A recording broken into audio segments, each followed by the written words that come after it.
Settle in and brace yourself. These stories aren't mere fiction spun for thrills. They're chilling accounts from ordinary folks who stumbled into the unexplainable. From vanishing hills to sinister towns, these are moments that defy logic and linger like shadows. This is the first story. This happened just a few days ago. I was riding the subway back to my apartment in Queens after saying goodbye to my boyfriend at Penn Station.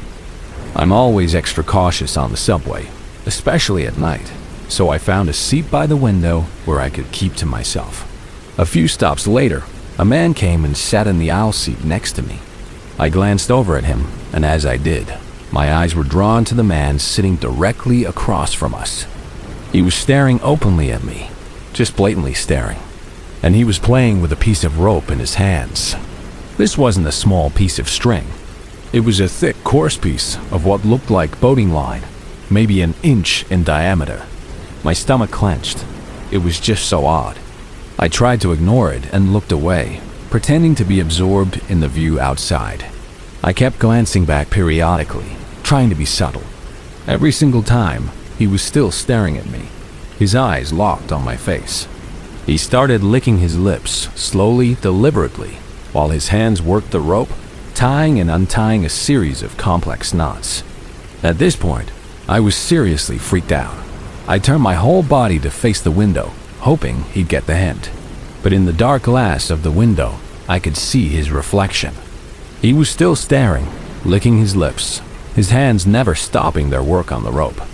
I got off at my stop, my heart hammering in my chest. I didn't look back to see if he got off with me.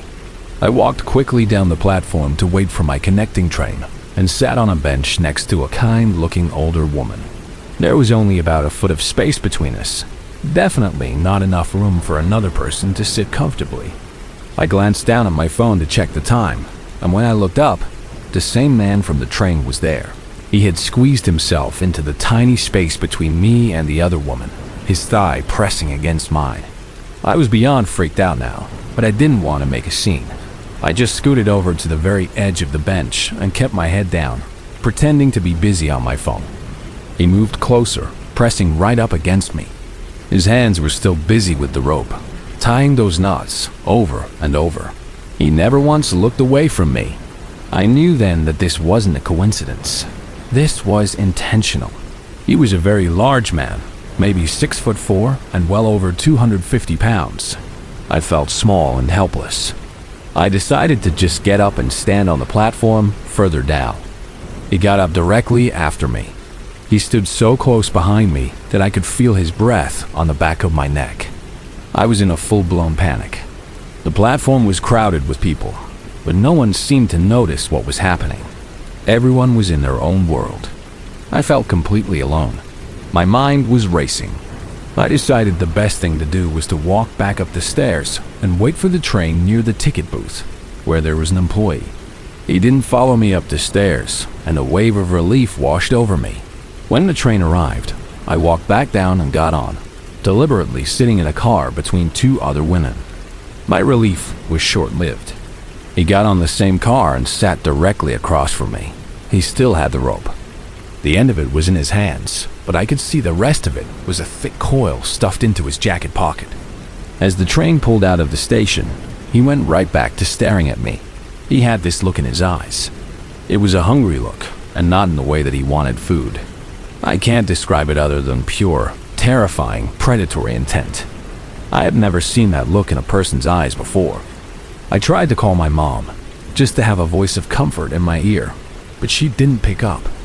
I kept my head down, occasionally glancing up to see him unchanged, with that same horrifying look, just tying and untying the rope. I started planning my escape. I knew I couldn't get off at my usual stop. He would know where I lived. When the train pulled into the stop before mine, I waited. I watched the other passengers get off. I listened for the chime that signaled the doors were about to close. The second I heard it, I jumped up and sprinted for the doors. I squeezed through just as they were sliding shut. I looked back through the glass and saw him. He had lunged for the doors too, but he was too late. He was pressed against the glass, his face contorted with rage. his eyes locked on mine as the train pulled away. I have never been more scared in my entire life. I ran up the stairs to the street and saw another girl walking. I ran up to her, probably looking like a maniac, and asked if she could please walk with me for a few blocks because I was so terrified. I keep thinking about the what ifs. What if he had been faster? What if he had followed me home? What was he going to do with that rope? I'm just so glad I got off that train in time, because I know with absolute certainty that he wanted to hurt me.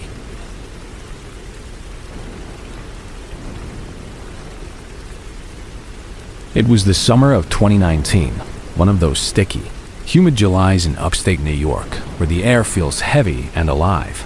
My younger brother, Leo, and I were 12 and 14. We were staying at our grandparents' house for a couple of weeks, a place that bordered a huge state forest. For us, who lived in a cramped suburban neighborhood, these woods were a massive, endless playground. We knew them pretty well, or at least we thought we did.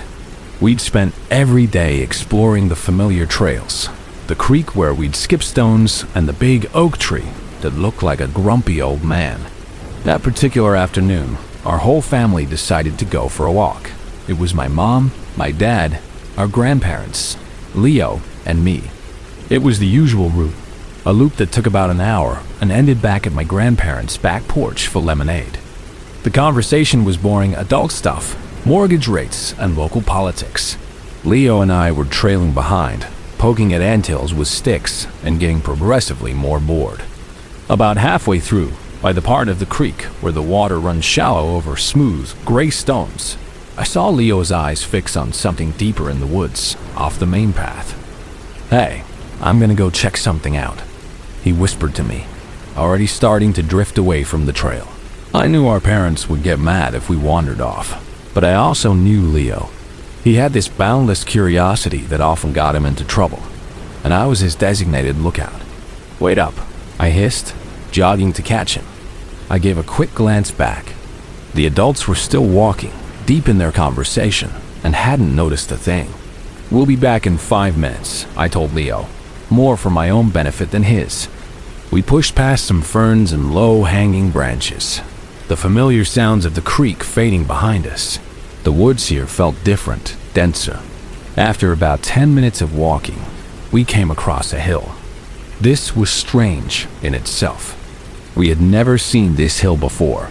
The area we knew was relatively flat, sloping gently down to the creek, but this was a steep, sudden incline, like a giant bubble had pushed up from under the earth. It was covered in pine trees, but what really caught our attention was the stuff scattered all over it. It looked like someone had taken a whole house, turned it upside down, and shaken everything out. There was a faded floral print armchair, its stuffing spilling out from a long gash in the side. Not far from it was a child's red tricycle, rusted and missing a front wheel. We saw stacks of vinyl records, their covers warped and peeling, and an old black rotary phone half buried in the pine needles. It was a sea of discarded memories. Painted on many of the trees were bright white X's, the kind that loggers use to mark trees for cutting. They looked fresh, like they were painted that morning. We started exploring. I felt a weird quietness settle over the place. There were no birds chirping, no squirrels rustling in the leaves. It was like all sound had been sucked out of the air. Leo, being a kid, was fascinated. He tried to spin the remaining wheels on the tricycle and picked up a tarnished silver locket.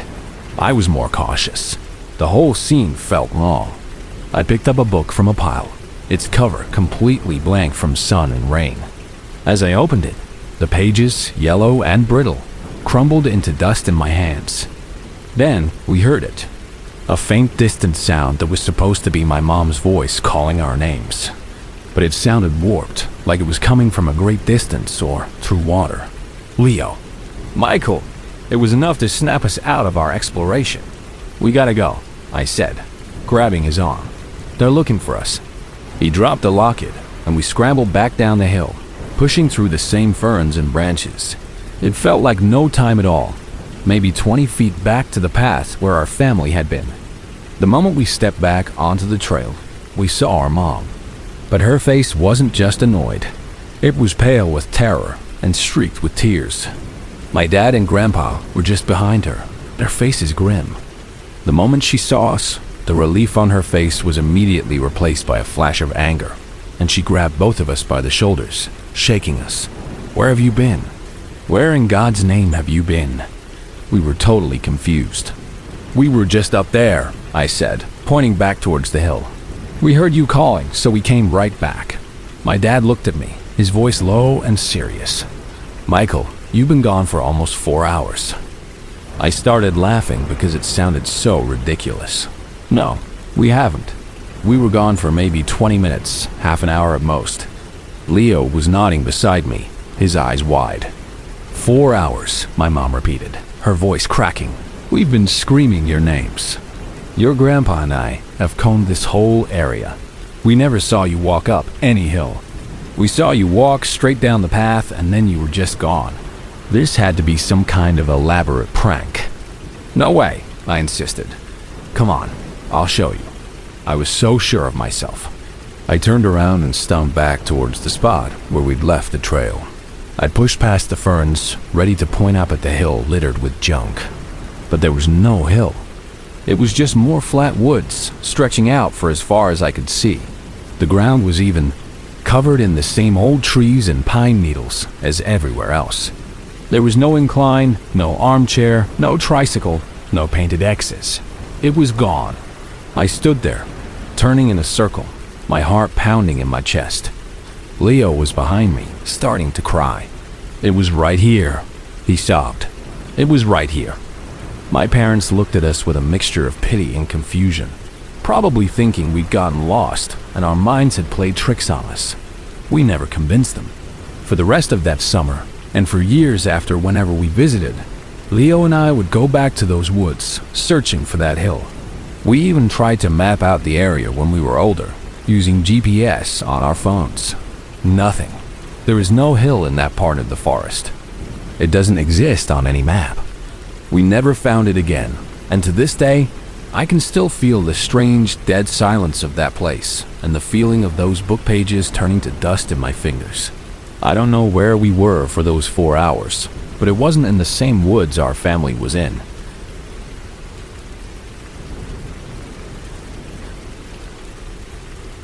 A few months ago, I started a new job as a loss prevention manager for a big retail chain. The position was in a town about an hour from where my family lived, and there were no decent, affordable apartments available there. So, I ended up renting a place in a much larger city nearby, a sprawling complex that was the only thing in my price range. It meant a long commute, but I had to start my career somewhere. The apartment was practically empty. I had a mattress on the floor, a TV on a cardboard box, a rocking chair I'd had since I was a kid, and my PlayStation 5. My life fell into a simple, lonely routine. Wake up, shower, drive an hour to work, spend 10 hours chasing shoplifters, drive an hour home, eat a frozen dinner, watch some Netflix, sleep, repeat.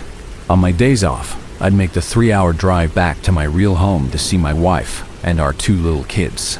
We weren't separated or anything. I just had to relocate for the job until we could afford to all move together. One Tuesday night, I was going through my usual routine, watching a movie on Netflix, when someone knocked hard on my door. I wasn't expecting anyone. I looked through the peephole and saw a woman. She was probably 5'7", skinny as a rail, with stringy brown hair.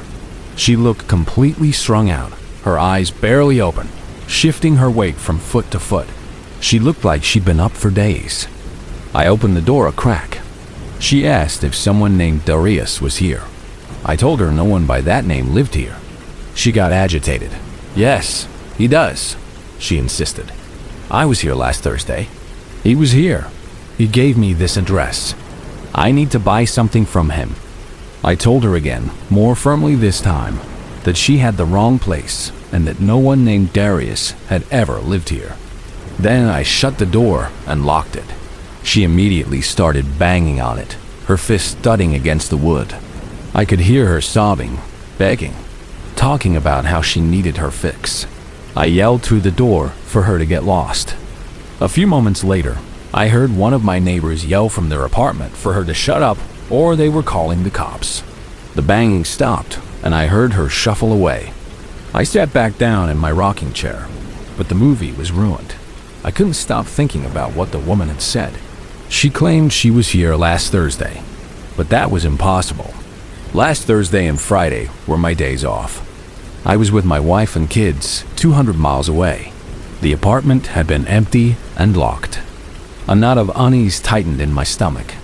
I got up and did a slow, careful search of the entire apartment. It wasn't big, just a living room, a small kitchen, a bedroom, and a bathroom. I checked the locks on all the windows. They were secure. The sliding glass door to the tiny balcony had its security bar in place. There were no attic spaces, no crawl spaces, no hidden closets. Everything seemed to be in order. I eventually convinced myself the woman was just high and confused, and I went about my night. The next weekend, when I left to go see my family, I told my wife what had happened. She got a worried look on her face and suggested I take my pellet gun back with me. I know what you're thinking. What's a pellet gun going to do? But her logic was that in the dark, or from a distance, it looks just like a real handgun. It was a CO2-powered pistol that shot 10 pellets. It was better than nothing. When I got back to my apartment on Sunday night, the first thing I did was another thorough search. Nothing seemed out of place. Nothing was missing. I put my stuff away and, wanting to unwind, turned on my PlayStation. That's when I knew for sure something was wrong. When the PS5 boots up, the home screen shows you a row of icons for the last few games and apps you used. When I had left on Friday morning, the last thing I had been using was the Netflix app. That should have been the first icon, but it wasn't. The first icon was for Call of Duty. The one next to it was for Elden Ring. I hadn't played either of those games in over a month. Someone had been in my apartment. Someone had been using my PlayStation. I did another frantic search, my heart pounding this time. I looked everywhere, under the bed, in the closets, behind the shower curtain. Nothing. It was like a ghost had been there. A couple of days later, the guy who lived in the apartment across the hall stopped me as I was getting out of my car after work. He was a friendly guy with a young daughter. He looked uncomfortable. He told me that on certain nights, a lot of people were coming and going from my apartment, making a lot of noise, and it was keeping his daughter up. He asked if I could please keep it down. I was completely baffled. I stared at him, and my confusion must have been obvious on my face. "Are you the one having people over at all hours?" he asked, his expression changing. I told him no, that it was impossible. I explained that on my days off, I'm hundreds of miles away with my family. I told him about the woman at the door and my PlayStation. We both came to the same chilling conclusion. Someone was using my apartment as their own personal crash pad whenever I was gone. But how did they know my schedule? I was at work one day, talking to a coworker about how sophisticated shoplifters would sometimes watch the parking lot to see what car a loss prevention officer drove, so they'd know when we were in the store. And then it hit me. Whoever was using my apartment knew my car. They were watching for my truck to be gone. The next weekend, I set a trap. I told my wife I was working overtime and wouldn't be coming home. On Friday morning, I drove my truck to a parking garage 3 blocks away and walked back. I let my neighbor know what I was doing, just in case things went south. Back in my apartment, I unscrewed all the light bulbs. Then I took my pellet gun, my phone, and settled into the darkest corner of the living room to wait. I waited for 6 hours. It felt like an eternity. I was starting to think no one was coming. Then, just after 10 p.m., I heard it. The soft jiggle of the front doorknob. My heart leaped into my throat. I stood up, phone in one hand, pellet gun in the other. The door opened, and a figure slipped inside, closing it quietly behind them. Click, click. I heard them flicking the light switches, but of course, nothing happened. I saw the faint glow of a cell phone screen illuminate the entryway. The person started making their way into the living room, right toward me. As soon as they crossed the threshold, I raised my phone and snapped a picture, the flash exploding in the darkness. The man cried out, completely blinded and disoriented. He cursed and stumbled backward, trying to get back to the front door. "Get out of my apartment," I yelled, my voice shaking with adrenaline. He fumbled in his pocket, dropping something on the floor as he pulled out a small pocket knife. I immediately raised the pellet gun and cocked the hammer. The sound it made in the silent room was loud and sharp. That stopped him cold. He dropped the knife, scrambled for the door, and ran out. My neighbor, who had heard me yelling, was standing in his doorway. He saw the man bolt and then saw me emerge, gun in hand. I went back inside and picked up the pocket knife and the other thing he had dropped. It was a key to my apartment door. The next day, I went to the management office. I showed them the picture I had taken. They recognized him immediately. The man who had been breaking into my apartment was one of their own maintenance workers. He had been part of the crew that renovated my unit before I moved in. He must have made a copy of the key. He'd been using my place to sell drugs and party with his friends, right up until I moved in and ruined his setup. Then, he just figured out my routine and continued his business whenever I was gone. He was fired on the spot and banned from the property. They changed my locks and gave me 3 months of free rent. I never pressed charges. I just wanted it to be over. I bought a real gun after that, just in case. My neighbor and I are good friends now. We watch each other's places. But I still get a cold feeling every time I think about that guy having a key, able to come and go as he pleased.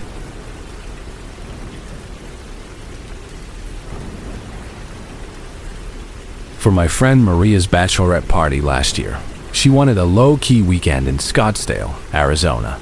It was me, Maria, and our other best friend, Chloe. We booked a nice resort, planning to spend the weekend lounging by the pool and enjoying the nightlife. On our first night, we went out to a lively, popular bar downtown. It was packed with people, music blaring, and we were having a great time. I'm always extremely careful when I'm drinking in public. I never leave my drink unattended. I felt relatively safe at this bar, as it was a well-known upscale place. After my first drink, I went back to the bar to get a second one. I watched the bartender make it, took it directly from his hand, and turned to walk back to my friends. That's the last thing I remember clearly. The rest of the story has been pieced together from what Maria and Chloe told me. Almost immediately after I took a sip of my new drink, I turned to Chloe and said I wasn't feeling well and needed to go to the bathroom. 10 minutes before, I had been perfectly fine, dancing and laughing. Once we were in the bathroom, I just collapsed on the floor. I was almost completely unresponsive, my body limp. Chloe, now panicking, somehow managed to drag my half-conscious body out of the bathroom to where Maria was waiting. The bar's security guards saw my condition and, assuming I was just dangerously drunk, told my friends they had to take me and leave. They decided the only thing to do was to get me back to our hotel, which was about a half-a-mile walk away. As they were leaving the bar, struggling to support my dead weight between them, they noticed a man leave at the same time and start walking near them. They were too preoccupied with me to pay him much attention. At one point, I threw up all over myself, my friends, and the sidewalk. Still struggling to carry me, the man they had seen leave the bar approached them. He was in his late 20s, handsome in a conventional way, and started hitting on Chloe, asking her to leave me with Maria and go grab a drink with him. She was agitated and told him to leave her alone, that her friend clearly needed help. He wouldn't take no for an answer. He continued to follow them down the street, pestering them, asking if he could help carry me, asking if they wanted to get drinks with him later. His persistence was unnerving. Thankfully, a middle-aged woman who was walking by witnessed this harassment. She came right up to the man and told him off, threatening to call the police if he didn't stop bothering us. He finally backed off and disappeared into the crowd. By some miracle, a few minutes later, an off-duty EMT and his wife, who were out enjoying the evening, saw my friend struggling with me. He checked my vitals to make sure I wasn't in immediate danger, and then, being an incredibly kind stranger, he carried me the rest of the way to our hotel and helped get me into our room.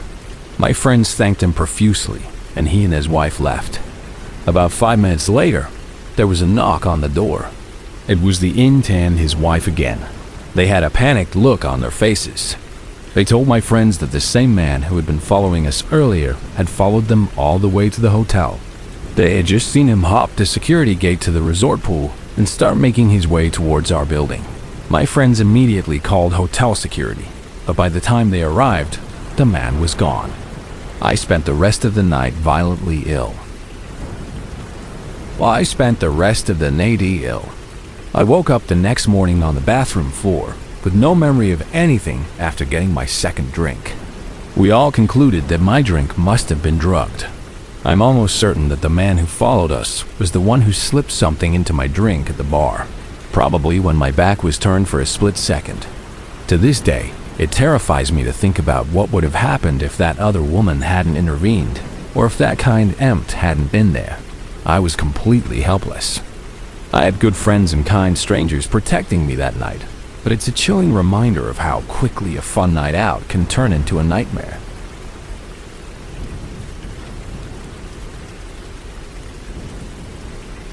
I do a lot of driving for my job, which means I spend a lot of time on back roads at odd hours. This happened a few years back. I was driving through a rural part of New England, somewhere near the border of Vermont and Massachusetts. I was so lost I wasn't even sure which state I was in. It was very late, or rather very early, around 3 am, and the fog was unbelievable. It was a thick, dense white blanket that swallowed up the world. It was like driving through a glass of milk. My visibility was down to maybe 10 feet in front of my car. Like an idiot in the opening scene of a horror movie, I was taking the back roads to try and save time. First, one of my headlights flickered and went out. I couldn't use my high beams because the light just bounced off the fog, making it impossible to see anything. I was in the absolute middle of nowhere. I hadn't seen a house or another car for what felt like an hour. Then my car started making a terrible clunking noise, and the check engine light came on. I pulled over to the side of the road, the engine sputtering and dying. I was surrounded by nothing but dark fields and that suffocating fog. It was creepy as hell. I'm decent with electronics, but I know next to nothing about engines. I popped the hood and tightened a few things I recognized, but it was useless. When I tried to start the car again, it was completely dead. Of course, as the laws of horror movie cliches dictate, my cell phone had no service. I was in a complete dead zone. I was stranded, in the dark, in a car that wouldn't start, in the middle of a foggy nowhere. But I'm not stupid enough to go wandering down a dark road in these conditions. I reclined my seat, locked the doors, and decided to just take a nap for a few hours until the sun came up. I woke up to the feeling of gentle light on my eyelids. The sun was rising, and the thick fog was starting to burn off, thinning into a hazy mist. I sat up, stretched, and looked out the window, and my blood ran cold. I was not on a deserted back road surrounded by fields. I was parked on the main street of a small, quaint town. My car was directly in front of a large, ominous-looking Victorian house that looked like it was pulled straight out of a Hitchcock movie. There were houses lining the street, a small church with a steeple, and a general store. 100 yards up the road, I could see a service station with an old-fashioned gas pump out front. The creepiest feeling washed over me. I was completely certain I had pulled over in the middle of the woods. There hadn't been a single light on in any of these houses all night.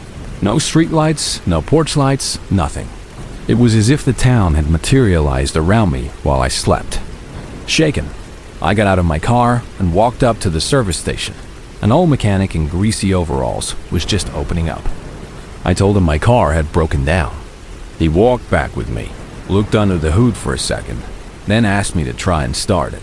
I got in, turned the key, and the engine turned over immediately, purring like it was brand new. I turned on my lights, and both headlights were working perfectly. The mechanic just shrugged. I paid him for his time, got in my car, and drove away. I never got the name of that little village. When I tried to find it on a map later, using the roads I knew I had been on, there was nothing there. No town, no village. Nothing that matched what I had seen. It always felt like I had been the main character in a horror movie that just never got started. The setup was all there, but the monster never showed up. I have no idea what happened that night, but the feeling of waking up in a town that wasn't there before is one of the most unexplainable things that has ever happened to me.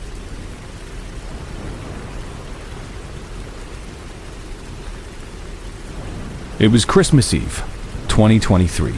My family life is a bit complicated due to my parents' divorce, so holidays are usually a carefully orchestrated shuffle between houses. This year, I had come home early from my dad's family party. I was 15, a sophomore in high school, and the idea of having the house to myself for a few hours before my mom and younger brother got back from my aunt's place was thrilling. It was a rare chance for some peace and quiet. My cousin had offered to stay with me, but I waved her off, already planning a cozy evening of binge watching my favorite show with a bowl of popcorn. I got inside, locked the front door, and settled onto the couch. I noticed an unfamiliar car parked on the street outside, a nondescript, slightly beat-up gray sedan, but I didn't think much of it. It was Christmas Eve. It was probably just a relative visiting one of the neighbors. I hadn't been home for more than 15 minutes when there was a knock at the door. I felt a flicker of annoyance, but I got up and peeked through the peephole. A man was standing on the porch. He was middle-aged and paunchy, wearing a stained gray hoodie. His eyes were dark and had a weirdly intense, unfocused look about them. My stomach dropped. I opened the door just a crack, keeping the security chain latched. "Can I help you?" I asked. He pointed a stubby finger towards the street, where my mom's old minivan was parked. "That car," he said, his voice flat, his cadence off. "Is it for sale?" "No, sorry, it's not," I said, already starting to close the door. His demeanor changed in an instant. The blank expression on his face hardened. "I need to talk to the owner," he insisted, putting his hand on the door to stop me from closing it. "Now." "They're not here," I said, my voice trembling. "You can come back another time." I slammed the door shut and quickly turned the deadbolt, my heart pounding in my chest. He immediately started jiggling the handle violently, then began pounding on the door with his fists. "You little bitch, open the door," he screamed, his voice muffled but full of rage. The pounding stopped. Terrified, I backed away from the door, fumbling for my phone. I crawled on the floor towards the kitchen, hoping he wouldn't be able to see me through the windows. Then I heard a new noise, a loud crash from the side of the house. Our attached garage had a side door, and that door led into a small laundry room. The lock on the interior door between the laundry room and the kitchen had been broken for weeks. My mom kept meaning to fix it, but hadn't gotten around to it. I heard his heavy footsteps on the concrete floor of the garage. I scrambled under the kitchen table, trying to make myself as small as possible, my fingers shaking so badly I could barely dial 911. I could hear him at the laundry room door, fumbling with the broken knob. Just then, headlights swept across the living room window. My uncle's truck was pulling into the driveway. He was supposed to be dropping my mom and brother off later, but he must have come early for some reason. The man in the garage must have seen the headlights through the garage window because I heard him curse loudly. Then came the sound of him running out the way he came in, the side door banging shut. My uncle, who's a big, intimidating guy, saw the man jump into the gray sedan and peel out down the street. He came running inside to find me hiding under the table, sobbing uncontrollably. We never got the license plate. The police came and took a report, but with no description other than a middle-aged white guy in a hoodie and no plate number. There was nothing they could do. I'll never forget the feeling of pure terror as I listened to him trying to get into my house. The question about the car was just a test, a simple, awful trick to see if someone was home, to see if they were vulnerable and alone. He found what he was looking for, and if my uncle hadn't shown up at that exact moment, I don't know what would have happened. My sense of safety in my own home was shattered that night, and Christmas Eve will never feel the same again.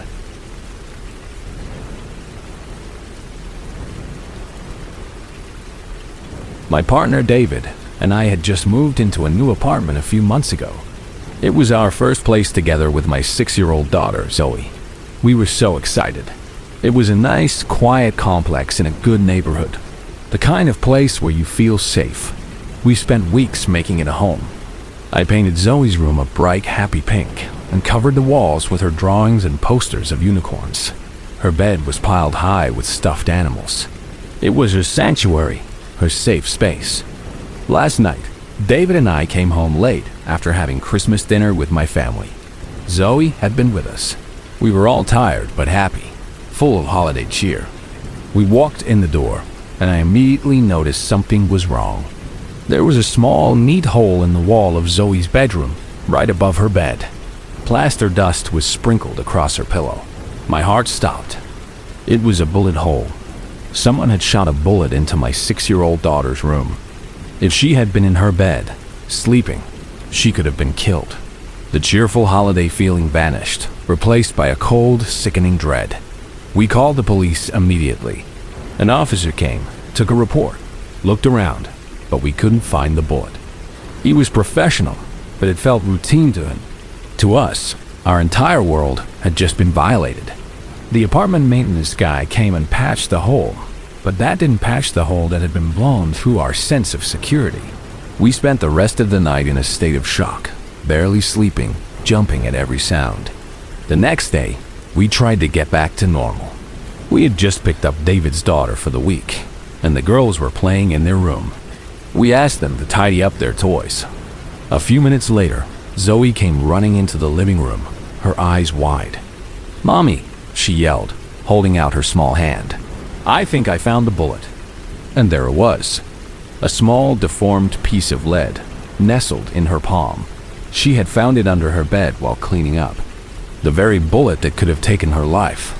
Now a strange, terrifying curiosity in her hand. I carefully took it from her as David called the police again. We turned it in. I don't know who fired that shot.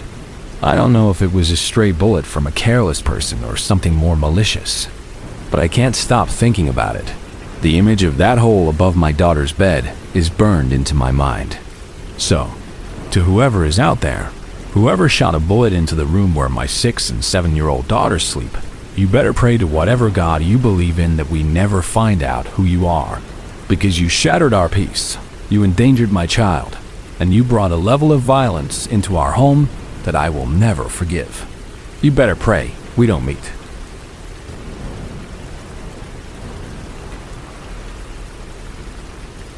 About a decade ago, back in 2013, I was on a road trip with a group of my college buddies. We were driving from Minneapolis down to Chicago for a concert, a long, boring drive through endless fields of corn and soybeans in Illinois.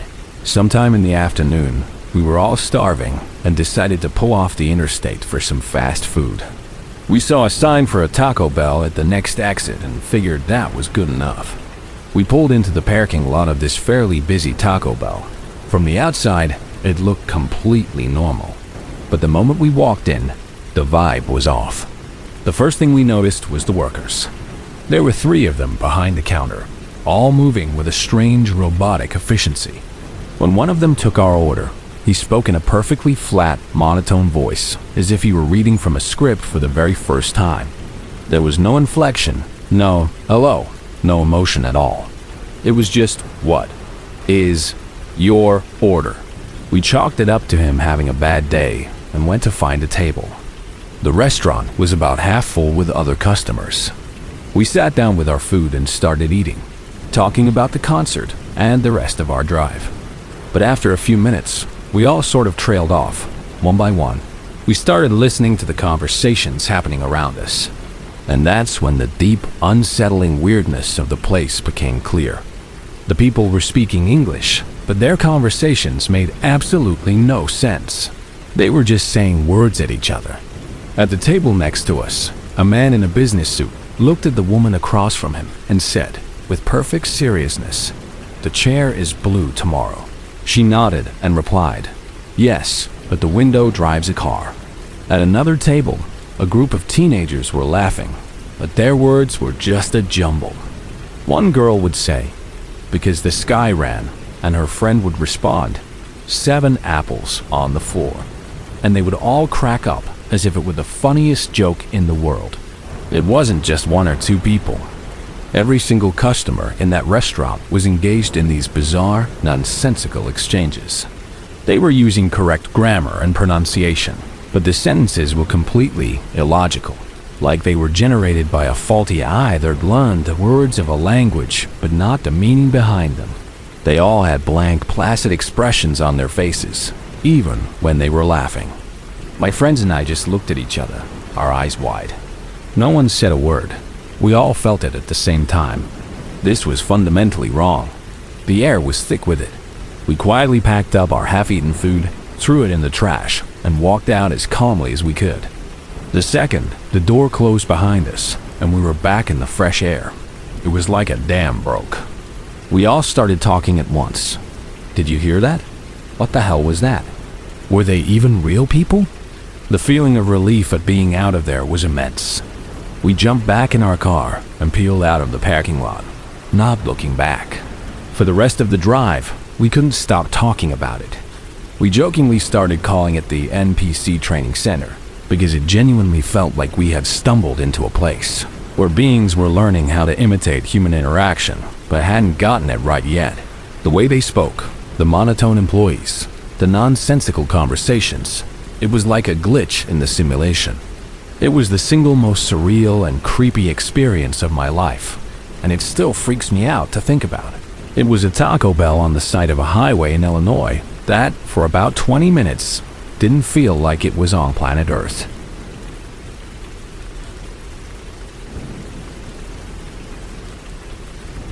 When I was about 8 years old, my grandparents took my older sister and me on a vacation to Myrtle Beach, South Carolina.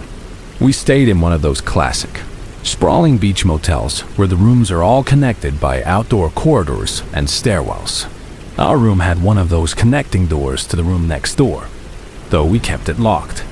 Through the thin walls, we could hear that a family was staying there.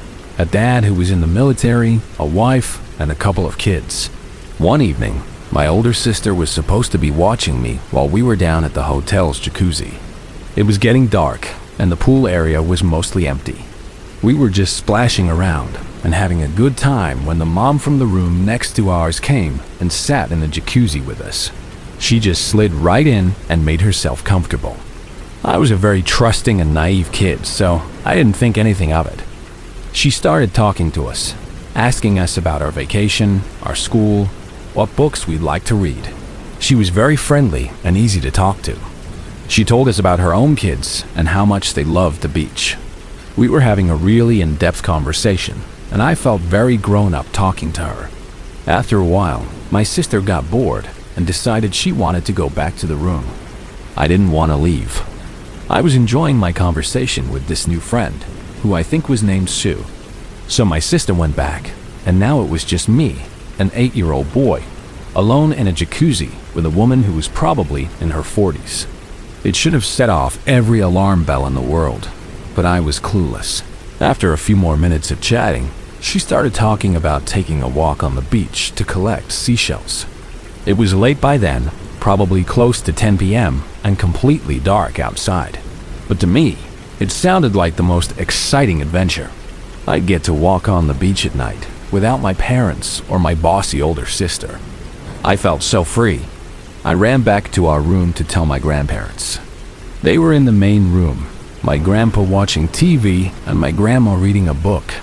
I breathlessly told them I was going for a walk on the beach with Sue, the lady from next door. My grandmother, barely looking up from her book, just waved her hand and shooed me off.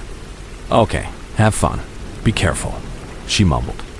I ran back out into the creepy, dimly lit motel corridor and headed for the stairwell that led down to the beach access. I could see Sue waiting at the bottom of the stairs, beckoning for me to hurry up. The stairwell was concrete and echoed with every step, like something out of a scary movie. As I was halfway down the stairs, the military dad from the room next door came running toward me. He looked serious and concerned. "Hey, your mom is calling for you," he said, his voice firm. "It's really important. We have to go right now." He basically grabbed me by the wrist and led me quickly back up the stairs and down the corridor to my family's room. He knocked on the door, and when my grandpa opened it, He explained what had happened, that his wife was about to take me down to the beach alone in the dark. At the time, I was just confused. I didn't have a mom there. I was with my grandparents. But he had been so insistent that I didn't argue. I didn't think much of it again for years. It wasn't until I was in my late teens that the memory came flooding back, and I finally understood the reality of the situation. This woman, a total stranger, was luring me away to a dark, deserted beach at night. And her husband, the army dad, got a terrible feeling in his gut and intervened. He had to lie, to say my mom was looking for me, to get me away from her without causing a scene. That lie is what snapped me out of it. Because I knew my mom wasn't there. I knew something was wrong, so I didn't resist him taking me back to my room. I'm in my 20s now, and I am absolutely convinced that that woman was trying to abduct me. God knows what she had planned. That unknown army dad, whose name I never knew, saw something in his wife's behavior that terrified him, and he saved my life. Thinking back on it gives me a sick feeling in the pit of my stomach. I know I wouldn't have made it back from that walk on the beach. To that anonymous soldier, thank you.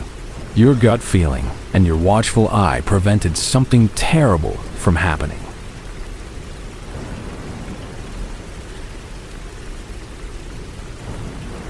In the spring of 2021, I was living out of my 2012 Subaru Outback. It wasn't the romantic van life you see on Instagram. The pandemic had vaporized my job as a graphic designer, and my savings had evaporated with it. My car was my home out of necessity, a cramped, cold metal box filled with everything I owned. I spent my days in coffee shops, applying for remote work, and my nights searching for dark, quiet pull-offs in national forests where I wouldn't be bothered by cops or rangers. I was in northern Arizona, drifting through the vast Coconino National Forest. One evening, I was driving along a 2-lane highway, the setting sun painting the sky in fiery strokes of orange and purple. I was desperately looking for a place to park for the night. I passed a few obvious spots, but they were too close to the road. Then I saw it. Tucked behind a dense cluster of juniper trees, almost completely hidden, was the faint outline of a 2-track dirt road. I almost missed it. On an impulse, I slowed down, backed up, and turned onto it. The road was rough, but my Subaru handled it. It wound deeper and deeper into the ponderosa pine forest. After about a mile, the road opened into the most perfect campsite I'd ever seen. It was a small circular clearing, carpeted with soft pine needles. In the center was a well-built stone fire pit, as if someone had prepared it just for me. The tall pines formed a protective wall around the clearing, blocking out the wind and any sound from the distant highway. The quiet was absolute. I parked my car, got out, and just breathed. The air was crisp and clean. As night fell, the sky came alive. With no light pollution, the Milky Way was a brilliant, shimmering band across the heavens, so bright it felt like I could reach out and touch it. The most magical thing about this spot, however, was my phone. In a forest notorious for its terrible reception, I had 5 perfect bars of 5G service. It was impossible, a miracle. I stayed there for several days. It felt like a sanctuary, a place of profound peace that I desperately needed. I spent my time reading, hiking, and sending out dozens of job applications. During that time, I got an email from a major tech company I had applied to months ago and forgotten about. They wanted to schedule a video interview. It was the first real glimmer of hope I'd had in a long time. The interview was scheduled for the next day. I sat in my camp chair in that quiet clearing, the tall pines as my backdrop. The call was crystal clear. The hiring manager even commented on it. "Wow, your connection is better than mine," she laughed. "And it sounds so peaceful where you are." I aced the interview. I knew I did. I felt relaxed, confident, and articulate for the first time in months. This place felt like it was giving me a gift. Heartened by the call and needing to restock on food and water, I decided to drive into Flagstaff. I carefully noted my surroundings, memorizing the shape of the trees and the curve of the dirt road so I could find my way back to my secret haven. When I came back up the highway a few hours later, I drove slowly, my eyes scanning the side of the road for the cluster of junipers that marked the entrance. I couldn't find it. I drove up and down that stretch of highway for over an hour, a knot of confusion tightening in my stomach. I found other pull-offs, other dirt roads, but none of them were the right one. The cluster of junipers, the hidden opening, it was just gone. The fence along the highway was continuous and unbroken. The trees were a solid wall of green. Panic started to set in. I pulled over and opened Google Maps on my phone, switching to the satellite view. I zoomed in on the area where I knew the clearing had to be. There was nothing, just dense, uninterrupted forest. There was no two-track road, no circular clearing, no stone fire pit. According to the map, the place I had spent the last several days, the place where I had my life-changing interview, did not exist. I eventually got the job. I have an apartment now, a stable life, but I'm haunted by the memory of that campsite. Sometimes I think I went a little crazy out there, that the stress and isolation made me imagine it all. But I know it was real. I can still feel the profound quiet, see the brilliant stars, and remember the impossible, perfect cell signal. It feels like I was allowed to enter a place that doesn't normally exist, a temporary sanctuary provided by some unknown force. And once its purpose was served, once it had given me the peace I needed to get my life back, the door was closed, and the road to nowhere vanished forever.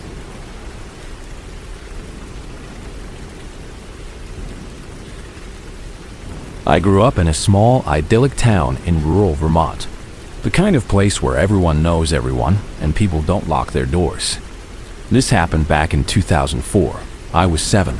My older brother, Max, was 9, and my little sister, Lily, was 5. We lived on a quiet, dead-end street with no other kids, surrounded mostly by sweet, elderly neighbors who treated us like their own grandchildren. My mom, despite the safety of our town, was always overly cautious. Every morning, she would walk us down to the end of our long driveway to wait for the school bus. We didn't mind. It was a nice way to start the day.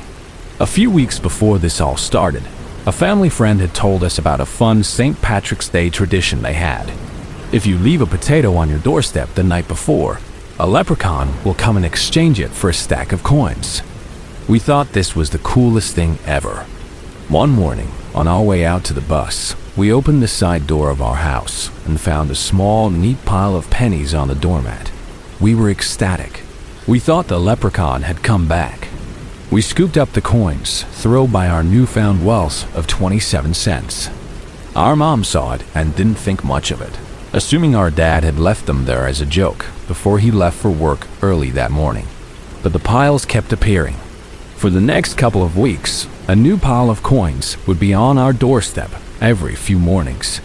Then, the piles started to move. First, there was a pile at the end of the doormat, then a few feet down the driveway, then another further down. A trail of copper pennies was slowly, methodically being laid out, leading from our door down a long driveway. The trail stopped at the end of our driveway for a few days, right where we waited for the bus. At this point, my parents started to freak out. My dad confirmed he hadn't left the coins. They asked all of our elderly neighbors, who all said no. They told us to stop taking the coins. But the trail continued. It started to lead down the actual street, a few pennies every few feet, heading towards the main road where the bus would turn. The pile of coins at the end of our driveway grew larger and larger over the next few weeks. Someone was clearly leaving them for us, but we never saw anyone. You're probably wondering why my parents didn't call the police. It was a different time, and in our small town, you didn't want to cause a fuss or trouble anyone unless it was a real emergency. One day, however, it became a real emergency. We were all standing at the end of our driveway, next to the now ominous pile of coins, waiting for the bus. A dark gray sedan, a car none of us recognized, pulled up and parked on the shoulder of the road across from our street, partially hidden by some trees. This was a spot hikers sometimes used, but the car had no license plates, front or back. But the detail that made my mom's blood run cold was the small, red, knitted scarf we saw tied to the car's side mirror. It was the very same scarf my sister Lily had made, the one we used to tie to our mailbox to let the bus driver know if one of us was sick and wouldn't be coming to school that day. It had been stolen from our mailbox months ago. My mom grabbed all of us and ran back into the house, immediately calling the police. An investigation took place, but nothing ever came of it. Once the police started monitoring our house, the coins stopped appearing, and the gray car never came back. We realized with sickening clarity that someone had been trying to lure us. They were patient. They watched our house for months. They knew our routine. They knew when we were sick. They even knew about our silly leprechaun game.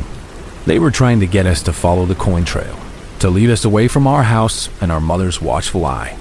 We concluded they were probably after my baby sister, Lily, the cute one with the rosy cheeks.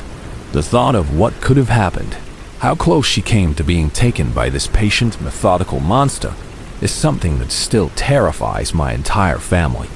This person knew everything about us and will never know who they were.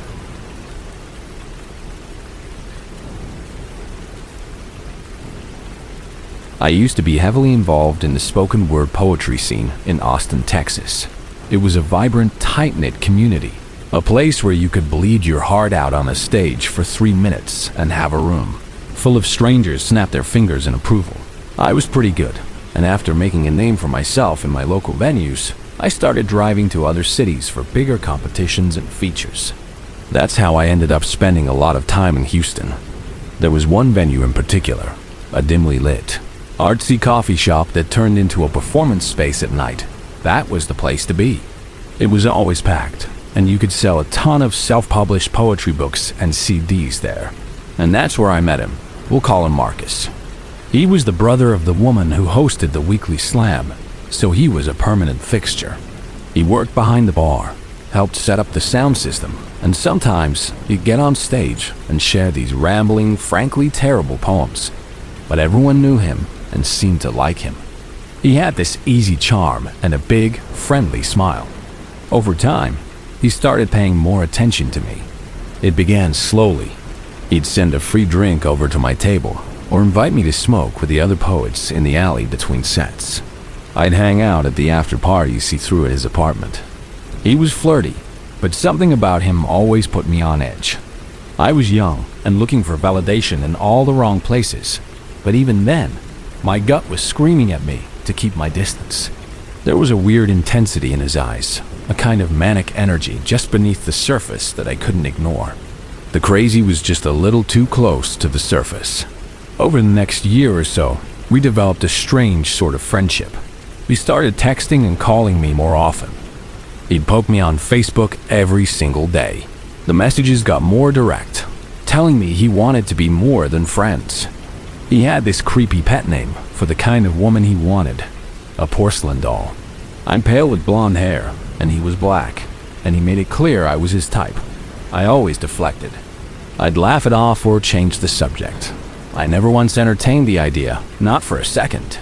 That warning bell in my gut just rang louder every time he pushed. Eventually, I got a great opportunity and moved to Chicago for a job teaching creative writing at a nonprofit. I left the Houston scene behind and only kept in touch with a few close friends. The second Christmas I was in Chicago, I got a call from one of them, a woman named Sarah, who still hosted the open mic. The story she told me over the phone still makes my skin crawl. She said that about a year after I left, Marcus had finally found his porcelain doll. He'd met a white girl, a sweet, quiet artist named Claire, and they got married pretty quickly. At first, they seemed happy.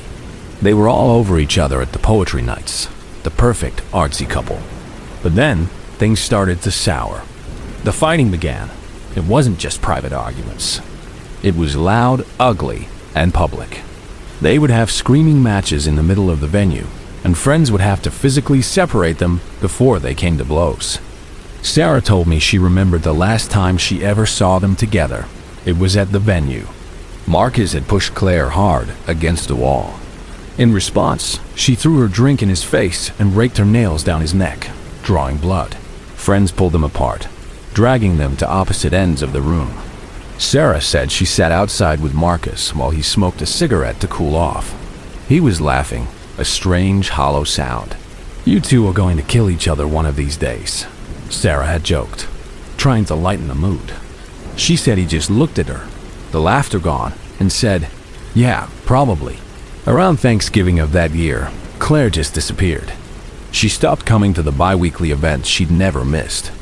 When people asked Marcus where she was, he had a casual explanation for everything. They were on a break. She needed space. She went to stay with her parents for a while.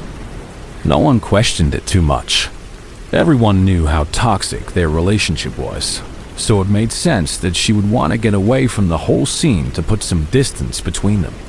But her parents hadn't heard from her since she'd called them on Thanksgiving Day. They grew more and more worried. They called Marcus repeatedly, but he would blow them off, saying everything was fine and that Claire just didn't want to talk to them. This went on for weeks. Finally, a week after Christmas, knowing their daughter would never miss the holidays without at least a phone call, they called the police and asked for a welfare check at the couple's apartment. When the cops arrived, Marcus let them in, calm as could be. "Where's your wife?" they asked. "She's in the bedroom, resting," he replied, and led them down the hall. He opened the bedroom door. There she was, lying in their bed. She had been dead for weeks, decomposing under the covers. During all that time, Marcus had been living his life as if nothing had happened. He was still attending poetry slams, hosting hip-hop nights, and even writing a guest blog for a local arts website. The topic of his last post? How to make a marriage work. Every single night, he had gone home from these events, climbed into bed, and slept next to the body of the wife he had murdered. The sickest part of it all was that he had a daughter from a previous relationship, a little girl who he had custody of every other weekend and on some holidays. That Christmas, while her stepmother's body rotted in the next room, he and his daughter had opened presents, eaten Christmas dinner, and cuddled on the couch to watch movies, less than 50 feet away. I don't know what would have happened if I had ever ignored my instincts and taken him up on his offers. I don't know if I would have been his Claire, but I do know that my gut saved me from something horrible. I will listen to that little voice in my head for the rest of my life. I will always, always listen.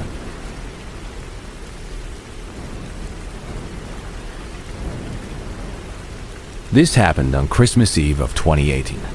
I was about 15, living in a suburb of Perth, Australia. Unlike the snowy Christmases you see in movies, ours are smack in the middle of summer, which means it's blazing hot. The best place to be is at a public swimming pool. My friend Liam and I had convinced my dad to drop us off at the local pool complex for the day. We spent hours there, enjoying the cool water and wasting our parents' money on junk food. As the sun started to set, we knew we had to go home soon. We begged to stay a little longer, and my dad agreed, but on the condition that we would have to walk home. We had done it a few times before. The pool wasn't too far from my house. It didn't take long for the pool to get too cold for comfort once the sun went down, so we wrapped ourselves in our towels and started the trek home. It was on that walk that Liam had the brilliant idea to take a shortcut he knew. Of course, the shortcut ended up taking us twice as long and led us through some dark, isolated suburban streets we didn't recognize. The streetlights were far apart, leaving long, dim stretches of darkness between them. It was in one of these dark stretches that we heard a car turn onto our street, its engine rattling loudly. As it passed under a streetlight about 100 meters behind us, we could see it was an old, rusty blue van. The truly weird part was that it was covered in sad, drooping Christmas tinsel and had "Merry Christmas" crudely hand-painted on the side. We laughed at how bizarre it looked. Our laughter died when the van started to slow down as it approached us. A husky voice called out, "Hey, boys!" He was clearly trying to get our attention, and he definitely had it. We finally got a good look at the driver as he pulled up alongside us.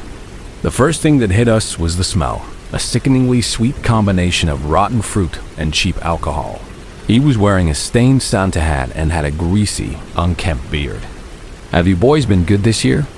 he asked, a creepy, broken-toothed smile spreading across his face. He then reached into the back of his van and pulled out a red box, poorly wrapped in Christmas paper. He gestured for us to come closer.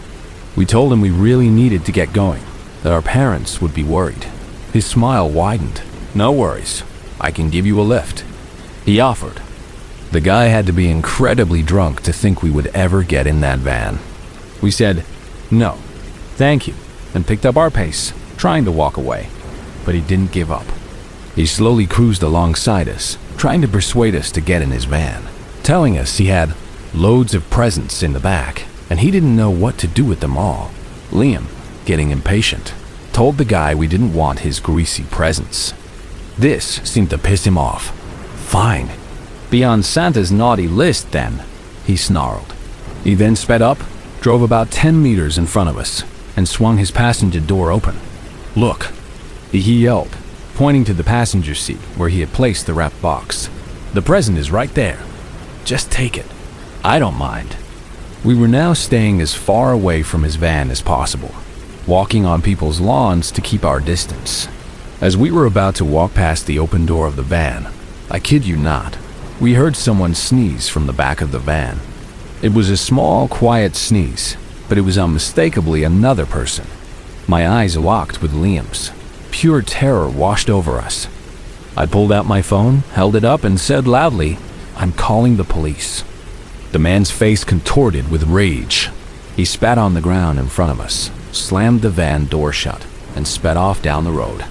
The moment the van was out of sight, we bolted. We ran down a side route I knew led directly to my house, our adrenaline fueling us all the way home. When we got to my driveway, panting and terrified, we agreed not to tell our parents. We knew they'd never let us go out at night again if they found out. I hope no one else fell for that man's fake presence. I'll never forget that sneeze. Who was in the back of that van? It's a question I'm glad I'll never know the answer to.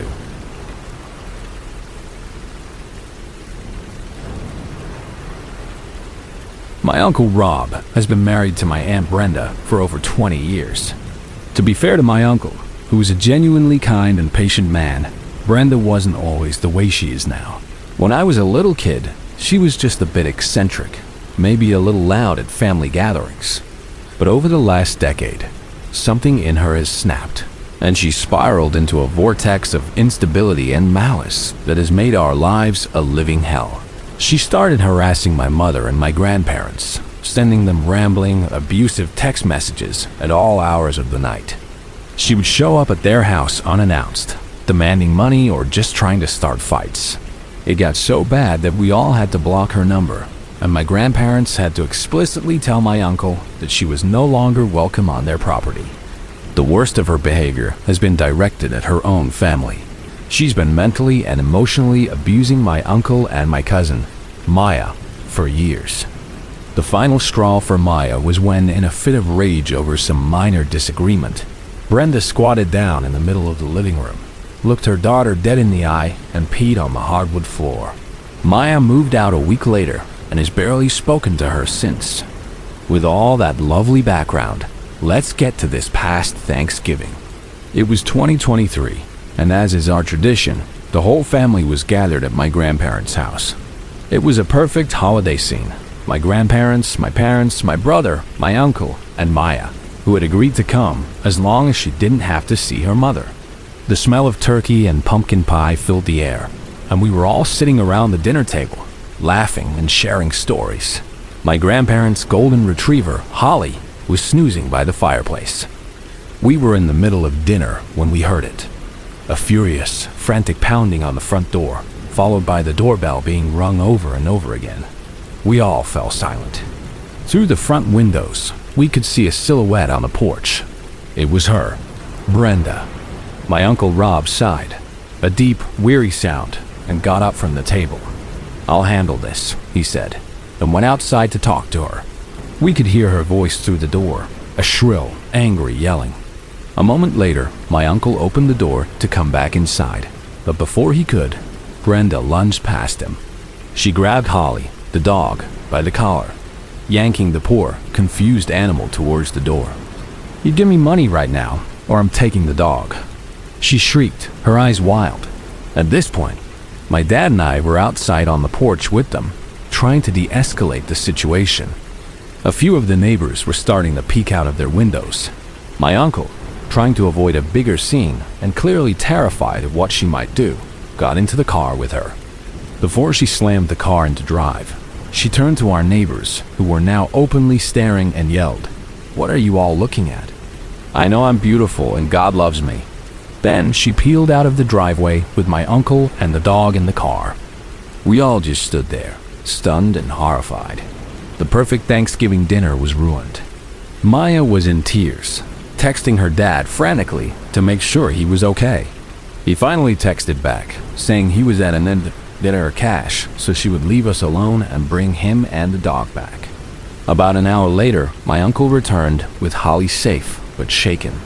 He told us Brenda had essentially held him hostage, driving around aimlessly and screaming at him because the amount of money he gave her wasn't enough.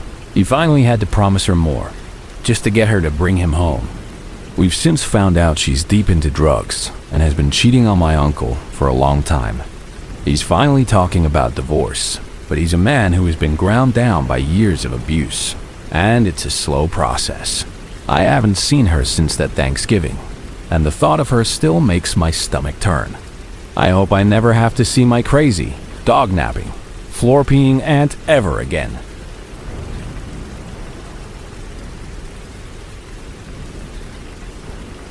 My older brother, Caleb, is 7 years my senior. When I was a kid, around 10 or 11 back in 2008, he was in that rebellious high school phase. He had picked up the lovely habits of smoking cigarettes and dipping tobacco, things he had to hide from our strict parents. So, almost every day after he got home from school, he'd have an excuse to take me out into the woods behind our house. "Let's go explore, Finn," he'd say, and I, his adoring little brother, would eagerly follow. For him, it was an hour to feed his nicotine addiction in peace. For me, it was an adventure. We lived way out in the country in rural Oregon, our house backing up to a massive stretch of land owned by a timber company. Our parents had forbidden us from going onto that land, so we always made a point to cross the fence to the north, exploring the dense woods that belonged to some unknown local. We figured as long as we didn't see any no trespassing signs or wander into someone's backyard, we were fine. For months, we stuck to a familiar area, never venturing more than an hour's walk from our house, always in the daylight. We knew the trails, the creeks, and the big moss-covered rocks.